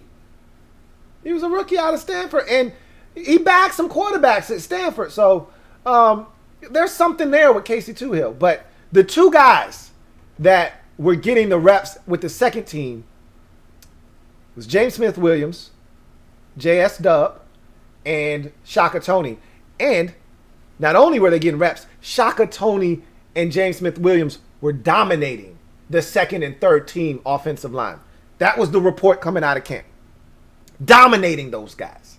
Shaka Toney had a deflection that led to an interception in camp today.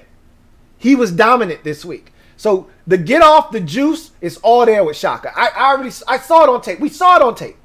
I told you I was excited about him as a 7th round pick. So the youth movement is not just Young and Sweat at the defensive end position. It runs deeper than that. It's James Smith-Williams, who's a second-year player.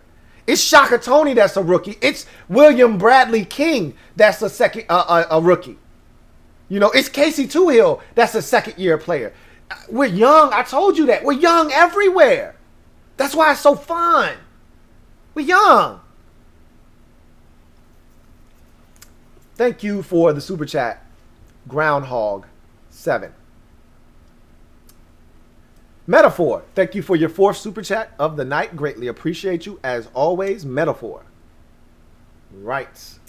Good thing Fitzy raring to play elite this year. I hope he is. That's the hope.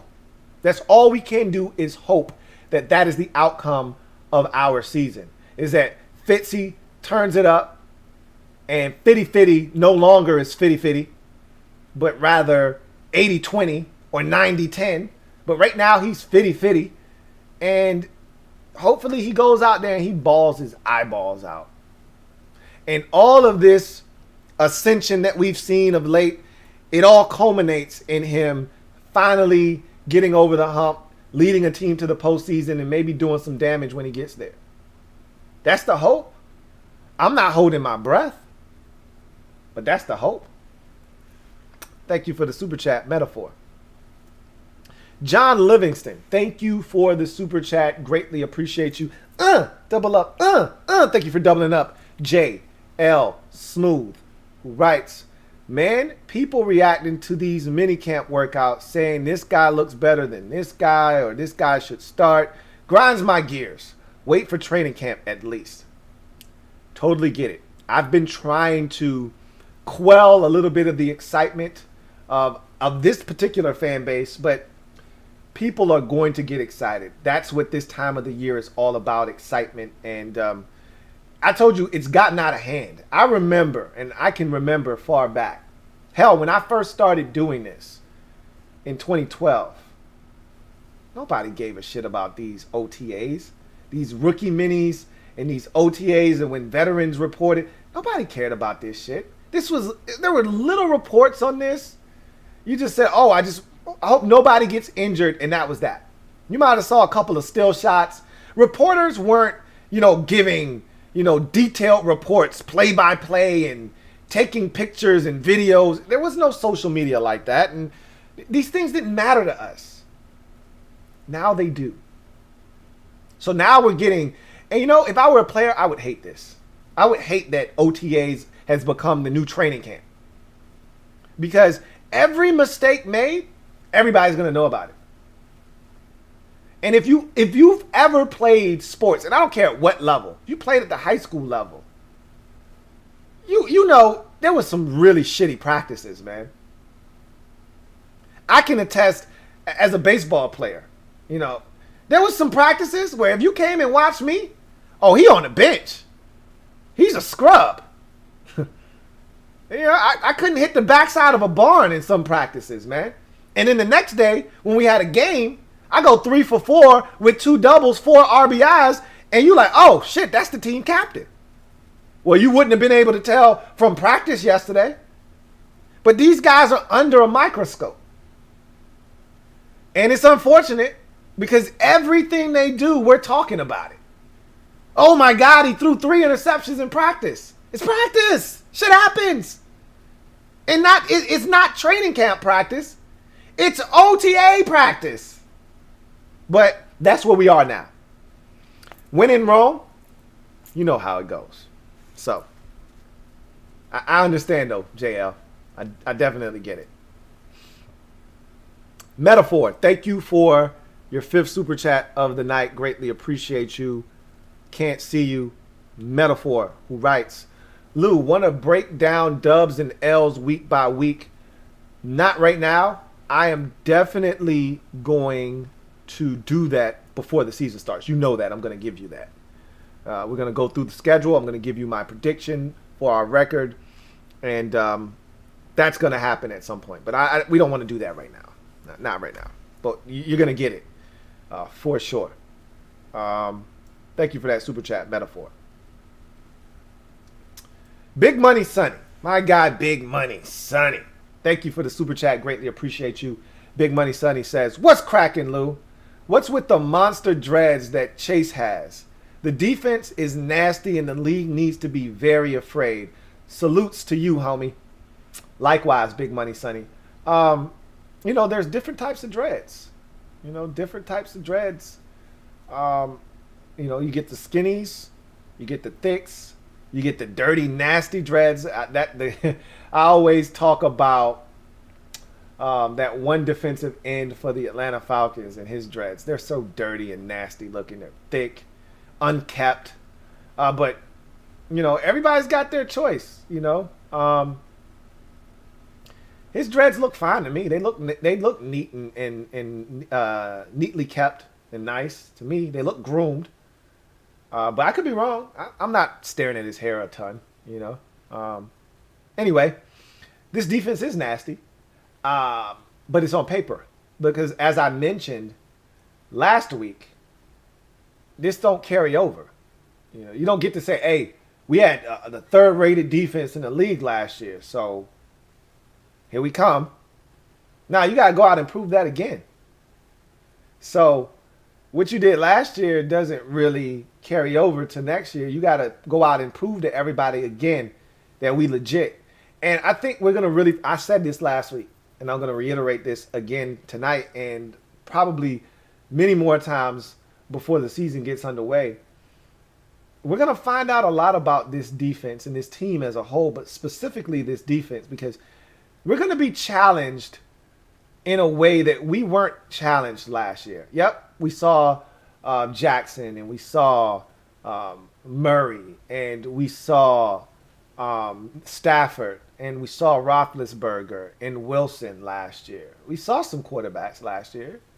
You know, it wasn't all ass last year, as you know, some of us tried to make it out to be, and I'm guilty of that. Like all the quarterbacks we saw were ass, but it's not what we got coming to us this year.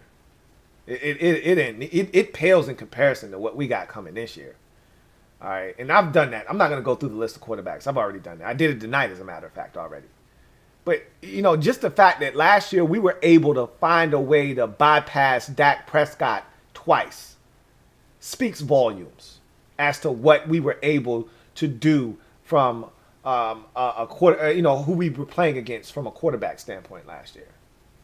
It's going to be totally different this year. We're going to find out just how good this defense really is in 2021. So while the league needs to be put on notice, we gotta go out and actually hang those flyers up around the league. We can't just come out of the gate and say, hey, we wrecking shit over here. Pay attention to us. No, you got to start wrecking shit. And trust me, they will take notes. And they will notice when they look up and somebody got their ass beat 31-10 and it was 7 sacks and 3 turnovers forced. Remember what happened in week 1 last year? When we sacked Carson Wentz 8 times, everybody was like, how many turnovers? How many sacks? Huh? That's when people was like, wait a minute. What those boys doing over there in D.C.? You got to do it again. Got to do it again. Appreciate the super chat. Big Money Sonny. Carlton Bogano Jackson, my guy, CPJ, thank you for double up, for doubling up. Really do appreciate you, CPJ, my guy. Writes, do you think, he said, what do you think of Dyami Brown impressing everyone out there? Steal of our draft. I think he's going to be really good. But this is what we expected when we drafted him. Really good football player coming out of North Carolina. I was excited about the pick when we made it. I don't know if he'll be the steal of the draft or not. And steal would imply that we're getting away with something. We took him right around where we were supposed to take him. Could he be the crown jewel of our draft? Is different than steal. You know, steal would imply we got this guy in the 6th round. Cameron Curl was a steal last year. You get him in the 7th round, and you're like, what was this guy doing here in the 7th round? That's a steal. When you get something and you pay retail for it, you don't feel like you got a steal or a bargain. You're like, I got a pretty good product. Like, I got what I was supposed to get. I felt like I paid this amount of money and I got a really good product. I feel really good about that. When you feel like you got a steal is when you're paying way below, 30, 40% below retail. And you're like, man, this is some A quality stuff. I always equate that to Jordans.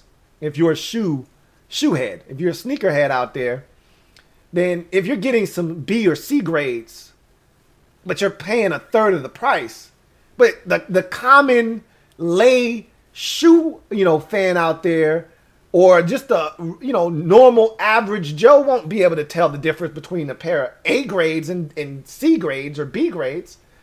Hell, most of the people that are shoe aficionados can't even tell the difference between a B or C until they flip the tongue and see that it's a pair of B or C grades. But you just paid a third of the price. That's when you got to steal. I don't deem Dyami Brown to be a steal more so than I look at him and say, I think we might have got what we paid for in the 3rd round. And that's a good thing. When you get a 1st round pick, you want your 1st round pick to perform like a 1st round pick. You don't want to be surprised. It's good if they surprise you and you're like, well, we thought this guy was really good. He turns out he's iconic. Like J.J. Watt, for instance. The Texans didn't know he was going to turn out to be one of the best players in the NFL. They didn't know he was going to be, when he retires, a future Hall of Famer and one of the greatest interior pass rushers we've ever seen in NFL history. They didn't know that when they drafted him, 12th overall. They didn't know that. They're like, man, we thought he was good. He turned out to be effing excellent. That's what we hope we're getting out of Dyami Brown. Like, Hey, we knew he was good. We knew he was about a third-round pick. We feel really good about him. We didn't know we were going to get first-round production out of him. Like Terry. That's what we're hoping. Terry's exceeded expectations. When we drafted him, the first inclination was, hey, man, guy's a really good special teamer, and we're getting a solid receiver, and he's going to be dominant on specials. By week 1 of his rookie season, he was like, oh, shit, we might have a number 1 wide receiver. Who is this guy? We're hoping that Diami is similar in that regard. But I wouldn't consider him a steal. He might end up being the crown jewel of our draft. We're hoping that Jamin Davis is the best player out of that draft class. And that Samuel Cosme is right there with him. And that, you know, the Priest and Diami Brown are performing at a high level as well. But he could be the best player in this draft. But there were rave reviews about him in camp. He had some drops too. You know, it wasn't all good.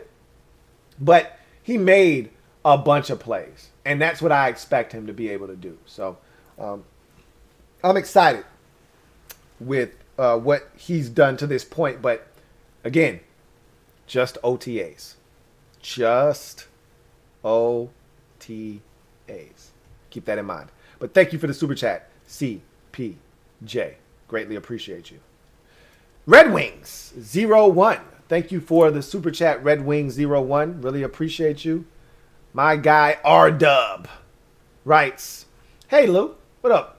Red Wings. He says, are there any players you want to see in a bigger role this year compared to last? I'm hoping to see Khaleke Hudson, James Smith-Williams take their games to the next level and take the next step as defenders. So funny that you asked that. So another thing on my list, you guys are just doing a phenomenal job. This is why I love you guys, because you guys know your stuff, okay? So another thing that I wrote down that I wanted to talk about tonight, and this is a perfect segue to that, was I teased this on the day 3 camp video that I put out earlier today. So if you haven't had a chance to check that out, please do that. But I said, I'm going to tell you who I think the most improved player is going to be on the team this year. Last year, Montez Sweat, without a doubt for me, was the most improved player. He was outstanding last season. This year, I think the most improved player is going to be Khaleke Hudson. I really do. He had an interception today. I don't know if you guys got a chance to see it, but it was on socials. He went up in the air, one hand, brought it in. I think he's going to play a major role defensively for us this year. I really do. I like his athleticism. He got an opportunity late in the season against Seattle. I think the man had like 15 tackles in that game. He's fast. He's dynamic as an athlete. He's a core special teamer, so he's going to be around. But I think he's going, and he can run. I think he's going to have a bigger role this year. I really, truly believe that. Like, we couldn't get John Bostic off the field last year because there was no one to replace him. I don't know if John Bostic has to be on the field. They may move John Bostic to strong side linebacker this year. They may move him off the field altogether. If they're able to do that, it's because of a guy like Khaleke Hudson. I just think Khaleke is going to end up playing a major role this year. That's my candidate for most improved player. For me, it's Khaleke Hudson. I think he's got a big season coming. And when I say big, I'm saying it in relative terms to his role on the team. It's big for him, not for the grand scheme of things. But for him as to where he was last year, what he was asked of last year, and what he's going to be asked of this year and what he's going to be able to provide, I think he's going to have a difference-making season this year. So that's the guy. You brought him up in your comment. You're spot on. Hudson is the guy for me. So we're on the same page, Red Wings 01. Thank you for the super chat. And thank you for that perfect segue to who I think is going to be the most improved player for the Washington football team in the upcoming season. Let's see if we got any more super chats. We got one here from my guy JP, John Perez. Thank you for tripling up. Really do appreciate you. JP, as always, writes, would Cosme be more reliable at tackle or guard? Well, we drafted him to be a tackle. He played tackle at Texas. Right now, he's a tackle. Not to say that he can't play guard and they won't try him at guard, but they drafted him to be a tackle. I think he's a tackle. I think they're going to give him every opportunity to play tackle. And so, yeah, I think they got enough guards after, trading for Eric Flowers, already having Wes Schweitzer, having Brandon Sheriff. There's depth. I believe Wes Martin is still there. Sadiq Charles is getting reps at guard as well. There's a ton of stuff there at guard already. It's a log jam. I think they are viewing him more as a tackle, and I think they should be. So I think tackle is his position of choice right now, and that's where he'll be moving forward. Let's see if we got any more super chats. Got another one here from Barrett Downing, my guy, BD. Thank you for the super chat. Greatly appreciate you. Barrett Downing writes, what's up, Lou? What's up, BD? Says, I know you are high on Barber, but I would really like to see Patterson get down. It's going to be hard to keep Patterson off the roster. Just going to be honest. I think he's going to tear it up in the preseason. You're not going to be able to sneak this guy onto the practice squad. They're either going to have to, if they really want Barber, they're going to have to keep 4 running backs. It's not impossible to keep 4 running backs. But again, if you're keeping 4 running backs, that means you're going to have to trim off some fat at another position. And, if they're going to do what they did last year and they're going to keep 10 offensive linemen and they're going to keep 5 tackles and 5 interior guys, you can't keep everybody. Okay? You can't keep 5 safeties, 10 offensive linemen, and 4 running back and 3 quarterbacks. Normally on a regular NFL roster, you can trim off a quarterback and just go with 2. That's one of the places you can trim off that. We can't do that in Washington. We got 3 quarterbacks. They're keeping 3 quarterbacks. So you can't have 3 quarterbacks, 4 running backs, 6 wide receivers. You're going to do that, you're going to have 5 wide receivers. Well, we keeping 6.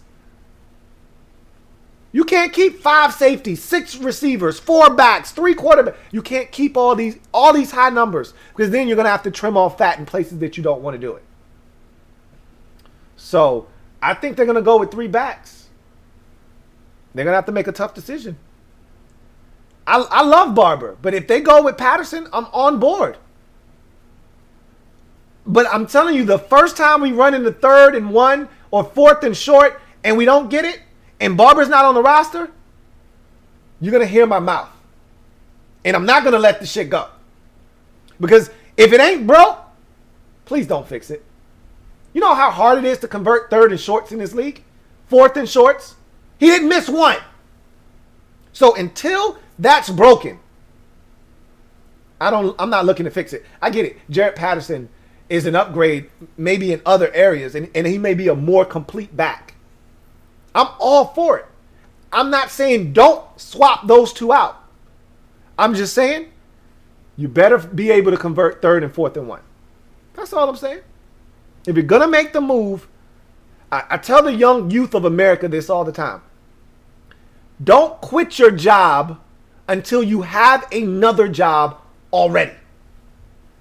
Don't quit your job until you already have new employment. It's the worst thing you can do. Don't get rid of Peyton Barber unless you know you have a guy that can fill his role on the team. That's it. If Jarrett Patterson can get 3rd and 1, 4th and 1, okay, let's do it. But as I just mentioned, the first time he gets stopped, because it ain't like Peyton Barber was untouched for 2 yards in these situations. He was getting contacted in the backfield and gutting it out and finding a way to stay up and fighting for that yard. If Jarrett Patterson is capable of doing that, all right, send him in. If you don't have a guy that can do that, Peyton Barber better be on this roster until he proves he's not automatic. Because last year, I've never been more confident in my life in a guy in a short yardage situation than I was with Peyton Barber. Period. But I know what you're saying, BD. I hear you loud and clear. Thank you for the super chat. Got another one here from Big Money Sonny. Double up. Thank you for doubling up, Big Money Sonny. My guy, Big Money Sonny, writes, who ends up starting under center by the end of the year, Lou? And who cares about Trashkins? He's gone and no one cares. Fair enough. Somebody brought him up. I didn't bring him up. My guy, JL Smooth, brought him up, so we talked about him. Under center at the end of the year, my guess right now would be Heineke. But if Fitzpatrick is as good as some of you think he's going to be, then it should be Fitzpatrick. My guess right now is Heineke. But we'll see. It might even be Allen because Heineke put on that weight. Is he still going to be able to stay healthy? We don't know. But my guess would be Heineke right now. Mr. Laughing my head off. Double up. Thank you for doubling up. Mr. Laughing my head off. Really appreciate you who writes. Lou, I was embarrassed for you trying to read my first super chat. It was rough. I'm not going to lie. It was a tough one. But I gutted it out, man. I'm a soldier. He said, and I'm the one who wrote it. I definitely should have proofread it because it was missing words, letters, and you still figured it out. I'm a veteran, man. When I first started doing these, some of these super chats, boy, I tell you, they were rough. And some of them I used to just say, you know what, I can't read this. I've gotten so much better at, trying to decipher what you guys are saying, even when it's not proper grammar or, because, look, I don't care if you misspell words or you use, ebonics or, as long as I know what you're saying, I can translate it to English. Some of these comments, though, they're rough, okay? But this new generation, they don't actually take English, They don't actually, have the skills that we were taught growing up. So it's a new day, Social media with, 100 and whatever characters or less has really affected the youth of America. So I don't think you fit into that category, but if you're typing on the phone, you got thick thumbs, whatever, shit happens. It's okay. I forgive you. But I really appreciate you. I love the acknowledgement. I can appreciate that because it was definitely rough. Probably the roughest one of the night. So I appreciate you coming back and acknowledging it. Got another one here from John Livingston. My guy, JL Smooth, thank you for tripling up. Really do appreciate you. Who writes, Broke Simba. Who's your dark... He's laughing at Broke Simba. Yeah, you got to tighten up. He said, who's your dark horse Super Bowl team and who you got as your top 5 defenses right now? That's a on-the-spot question. I couldn't tell you who my top 5 defenses are. I could tell you that towards the end. Like, once I watch the preseason and I get towards the season and I've had a chance to digest all of these drafts and, all the moves made by all of these teams. I'm just starting the draft wrap-up series. Once I get through all of that stuff, I'll have a better sense of what I feel these teams are going into the season. I'm still in the infant stages of digesting everybody's roster from free agency and the draft and things of that nature. So I can't give you a top 5 in terms of my defenses right now, but I will be able to at the end of the summer. Dark horse Super Bowl team, again, all of those things, I can't give you that right now because I'm still, going through the draft with a fine-tooth comb, figuring out what additions were made, looking at everybody's roster and the totality of it and figuring out, okay, they made some really good improvements here and they were really weak here. Like the Titans, I'm well-versed in the Titans. Why? Because I spent so much time with the Julio Jones situation and mulling over their roster. I haven't done their draft, but I know their draft picks because I did so much homework during the Julio Jones situation that I know their roster. I know the improvements. You like to think they're going to be much better up front. One of their problems was getting after the quarterback. Well, they've made improvements in that area in the offseason, in free agency. And, they lose Corey Davis. They got Julio Jones. They drafted 2 more receivers. We'll see what happens. So, that's the kind of stuff that I'm going to have to be able to do with every team before I can make those declarations. I'm sorry I can't give you what you're looking for right now, but that's where I'm at in the process. Thank you for the super chat. DCJ, thank you for your 6th super chat. We windshield wiping now. Really do appreciate you as always. DCJ writes, Yo, Lou, I'm going to give a quick breakdown for week 1. My opinion, QB is nice, but second year step back, also not a great run game, new head coach, etc. O-line rebuilt. Defense is nice in spots, but solid holes in major spots. So their defense, I think, if they get all their bodies back healthy and they stay healthy, they got a chance. John just asked me about top 5 defenses. The Chargers could easily be that. With a healthy, Joey Bosa and Derwin James coming back healthy. The kid they drafted out of Oklahoma, Murray, last year at the linebacker position. They get Drew Tranquill back from Notre Dame, who was outstanding in his rookie season. They got a lot of stuff, man. They got a lot of stuff in L.A. So I wouldn't count them out. They got Brandon Staley as their new head coach. He was the defensive coordinator in L.A. for the Rams. Their defense was the best in football last year.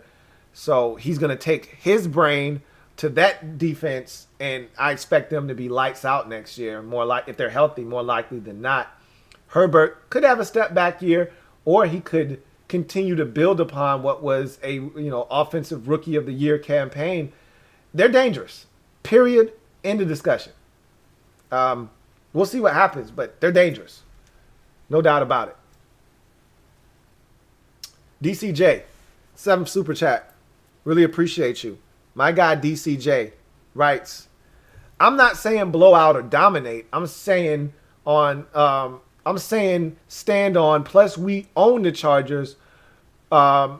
He said we owe the Chargers for the last ass whooping Washington football team got a few years ago. Payback is cold. Win week 1. A dub week 1. The Chargers, they pretty much own us. I don't know the last time we beat them, honestly. Some of our worst games have come against the Chargers because they're late in the season.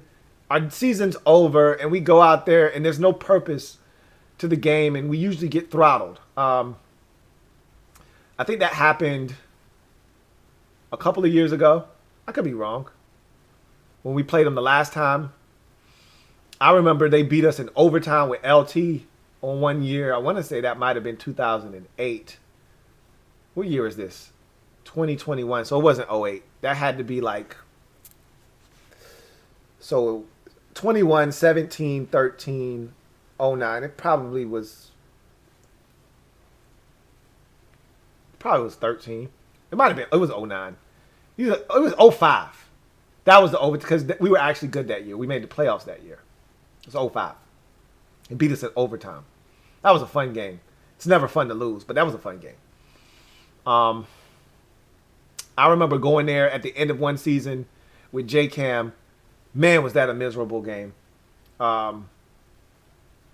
haven't had a lot of success against the Chargers. If I had to guess, we are either winless in the last 5 games against them, or we've won once. But we don't have a lot of success. And a lot of those games at the end of seasons when we stink and there's nothing to play for, some brutal games out there, man. That I remember one year was the Kirk year. That was the 17 time we went out there where Jay Gruden asked Kirk. He asked Kirk, what are you seeing? What do you like out there? And Kirk said, screens.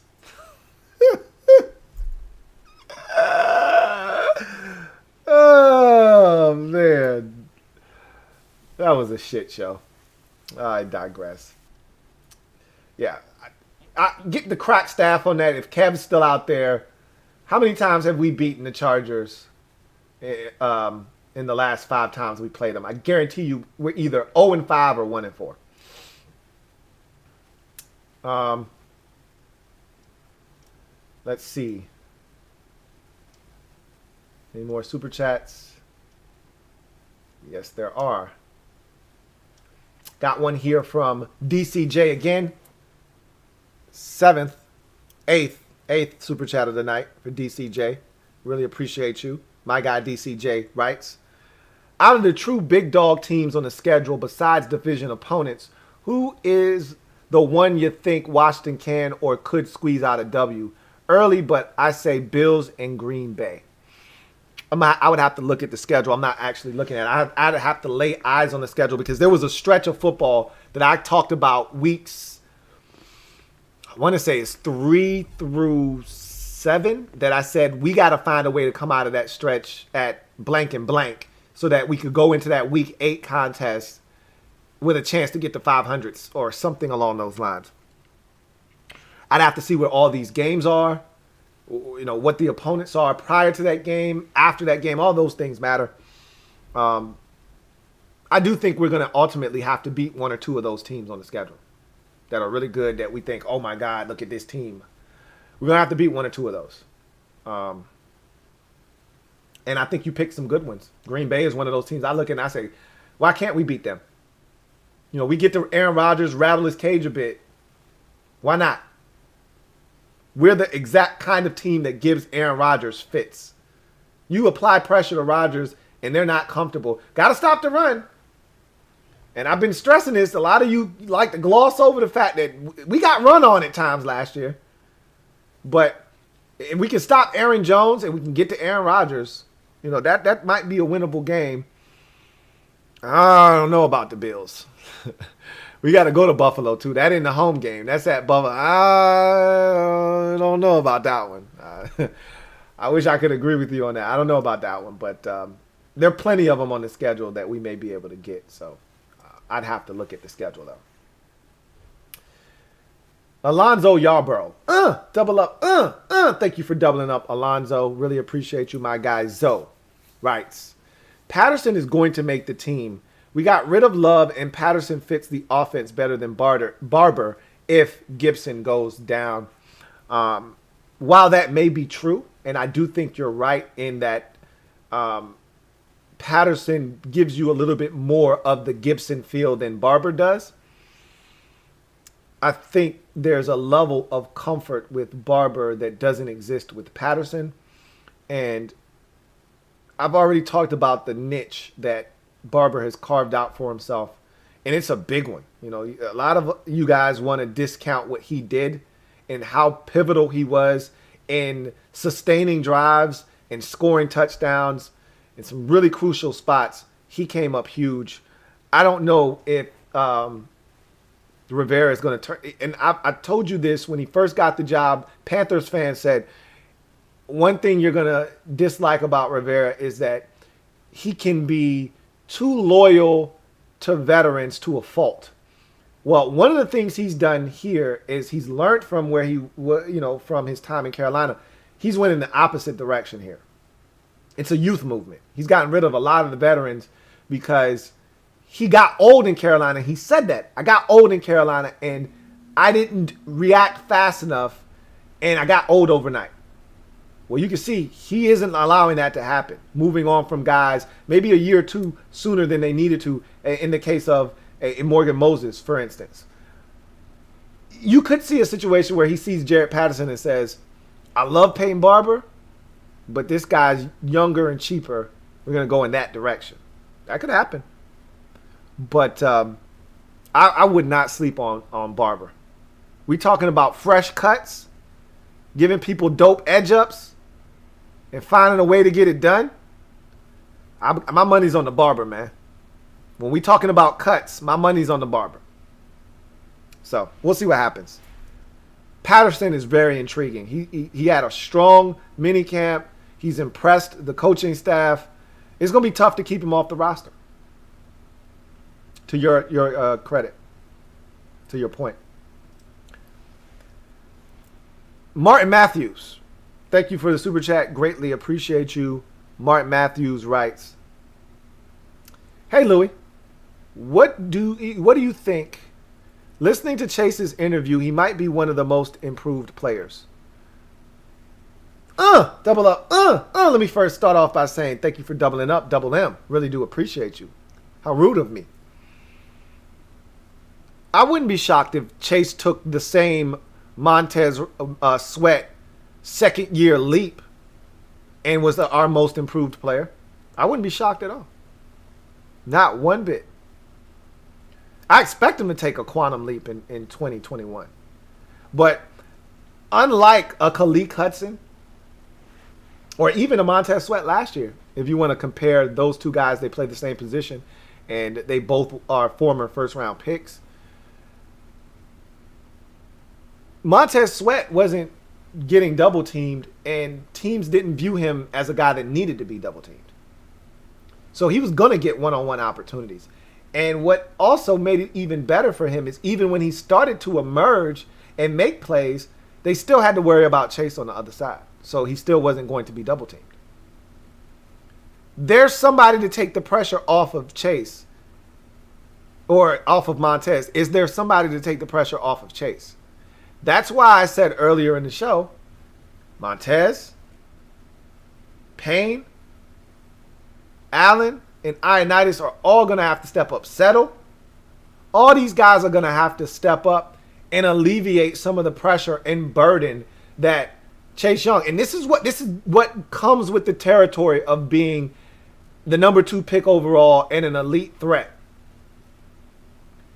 You got to make sacrifices for the team. You got to take one for the good of the team.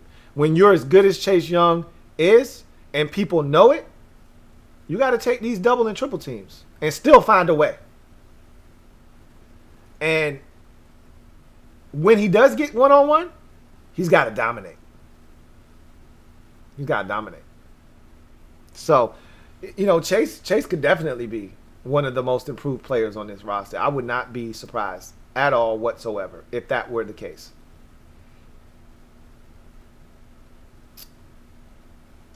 Got another super chat from Metaphor. I want to say 6th. I think you windshield wiping at this point, Metaphor. Might be your 5th. Either way, really appreciate you. Metaphor writes, Lou, over under Gibby 15 TDs this year. 15 tubs. What did he have, 12 last year while he was still figuring things out? I think it was 12. Let me look it up. Hold on. I'm gonna try this. This could go sideways. Hey Google, how many touchdowns did Washington football team rookie Antonio Gibson have last year? Couldn't help me on that one. That was too long. Do you want to know, is Antonio Gibson active? Nah, I'm good. Let's look it up real quick. Gibson's, I think he had 12 last year. I'm gonna look.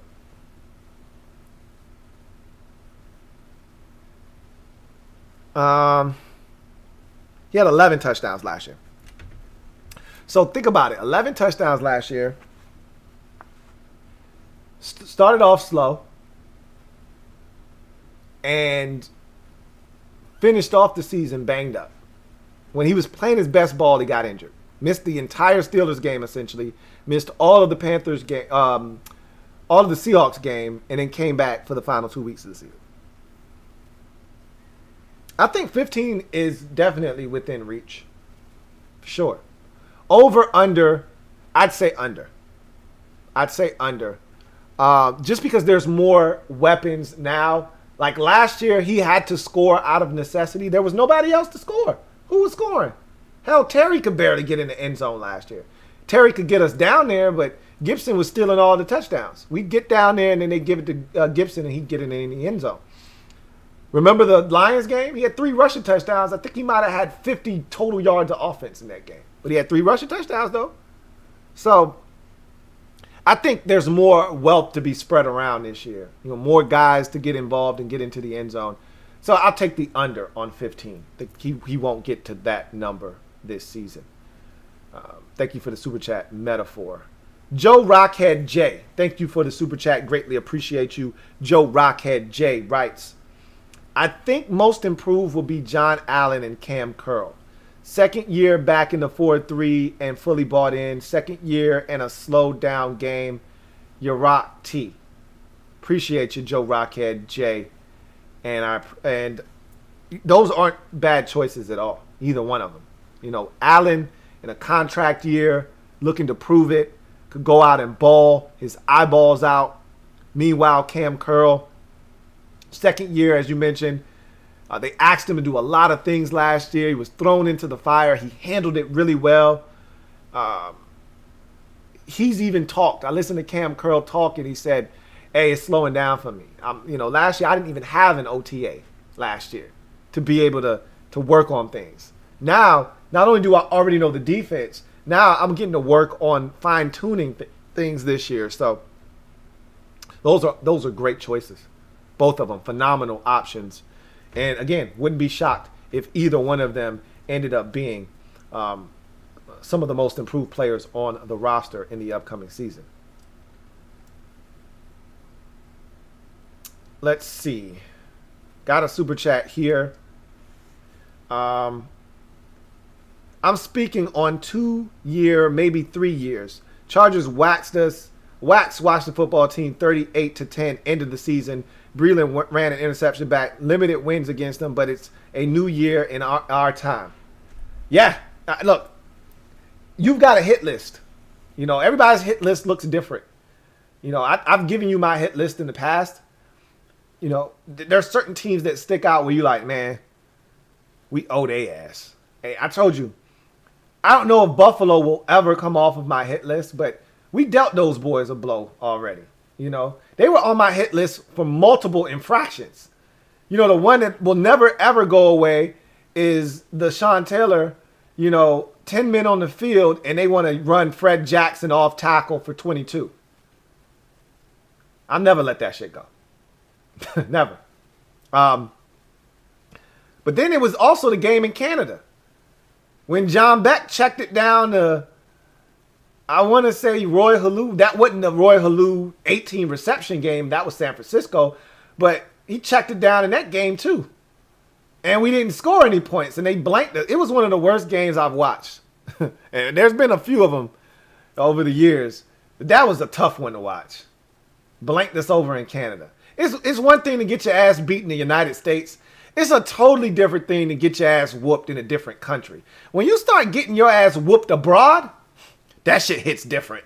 So the Bills have definitely struck a chord. They were on the hit list for a while there, but we bust their ass in 2015, and that kind of made me feel good. So I don't really have a hit list in front of me, but I'm pretty sure I could come up with one. But it sounds like they're on one for you. That's for certain. Thank you for the super chat, DCJ.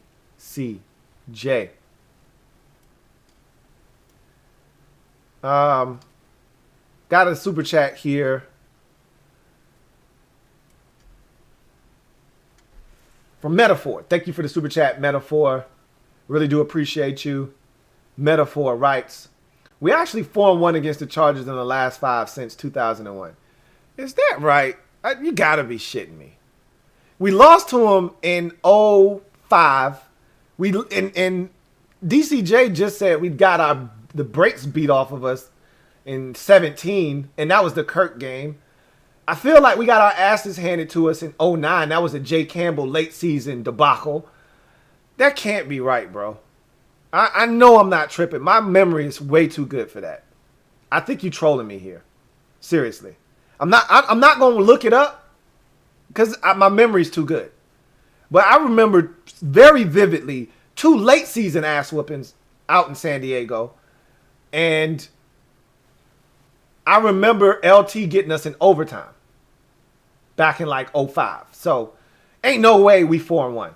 I'm just not buying it. Now, I'm not saying we haven't won a game or two against them, but I'm trying to think.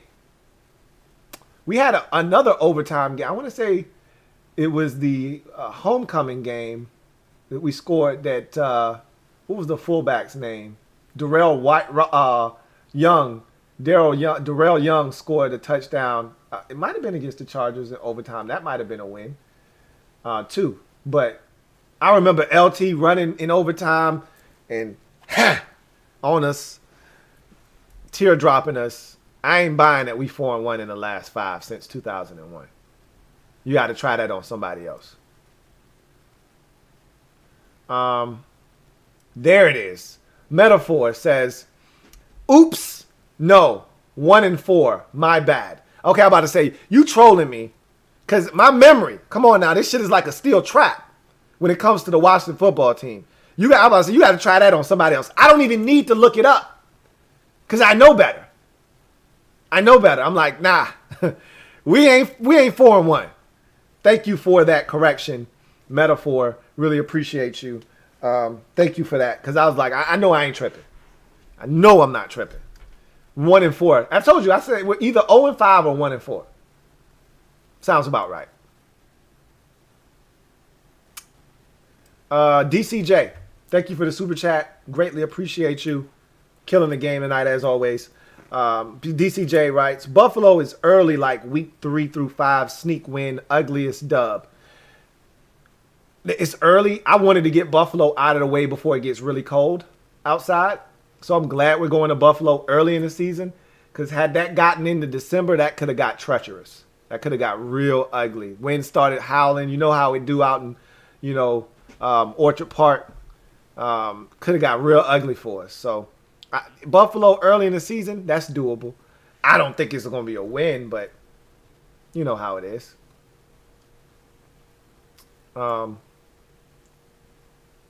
Let's see. Thank you, Rich, for 11 touchdowns for Antonio Gibson.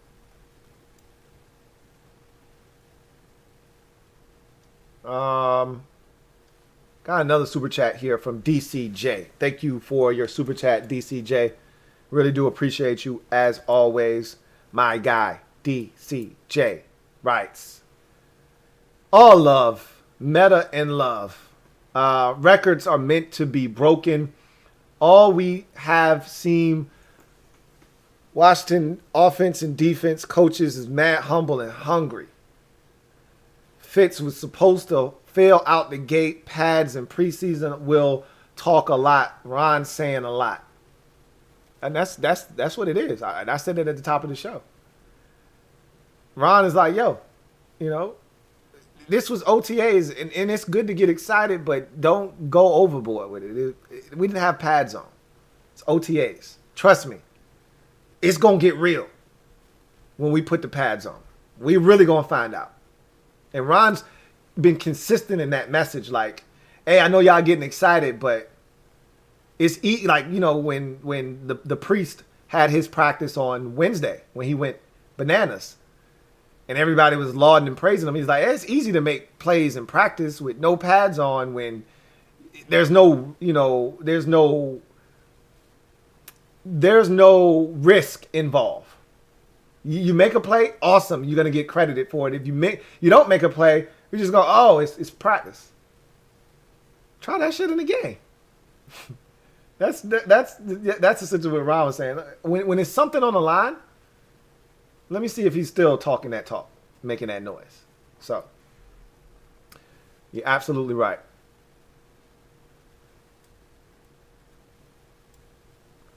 All right. So that is the final super chat of the night. That was a great show, man. I really enjoyed this thoroughly. I'm gonna have a lot of chopping up to do. I think I can get a lot of different bits and pieces from this show. This was awesome. You guys were outstanding tonight. Every single point that I had to talk about, at some point somebody hit it and allowed me to expound upon that. So you guys are on it, man. Like I said, you're one of the best fan bases, smarter fan bases out there, and every week you guys prove that. So I really do appreciate you guys chopping it up with me for 3.5. Really do appreciate you. I got another super chat here from Joe Rockhead J. think this is your third, maybe your fourth of the night. Really do appreciate you, Joe Rockhead J, who writes, everybody knows the New York football Giants are at the top of your hit list. I think we can get some on that Seattle This Ain't 2012 hype revenge. Well, I've already stated that the Giants are at the top of the list.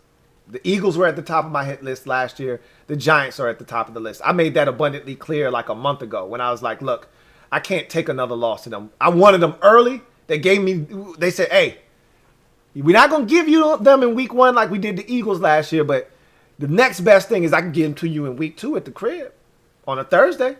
I said, I would prefer it not be on a short week, but look, what the hell? Let's go. I want these boys bad. Yes, you're absolutely 1,000% correct. The Giants are at the top of the hit list. They're not alone, but they're number 1.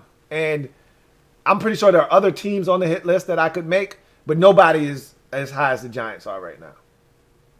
Seattle would probably be on the hit list too. Sick of losing to them. But we got them. We snuck those boys back in, 17? When we had like 8 dudes that had no business being on an NFL roster, and we went there and beat them like 18 to 20 to 18 or whatever the final score ended up being, 18 to 15 or whatever the hell it was. I think I exacted a measure of revenge that day, but we'll know. We'll see. Anyway, really appreciate you guys chopping it up with me for as long as you did tonight. What a show. This was outstanding. I am a Washington fan, etched in burgundy and gold. My Washington spirit will never die. Washington spirit will never fold until we meet again. Hail to our beloved Washington football team. We are 9 likes short of 200. You guys know the routine. If you haven't already done so, please, please, please hit the like button. Let's get that to 200 before we get out of here. Also, hit the subscribe button if you haven't done that already. And turn on your notification bell so you don't miss a thing. With that said, I am going to get out of here. Allow you guys to get back to whatever it is you were doing before I interrupted you. Can't thank you guys enough for chopping it up with me, whether you were here for 5 minutes, 35 minutes, or 3 hours and 5 minutes. I really do appreciate you. Got another super chat here to take us out from Metaphor. Really do appreciate you, Metaphor. Thank you for the super chat. Who writes, Ty Lue. Oh, thank you, Lou. Ty Lue. I thought you was talking about the head coach, Ty Lue. He says, thank you, Lou. We smart. Free Ron's plans, teas for all. God bless and good night. And I just want to take this time to thank all of my mods for their participation in all that they do and helping these streams run smoothly. With that said, you guys have a good one.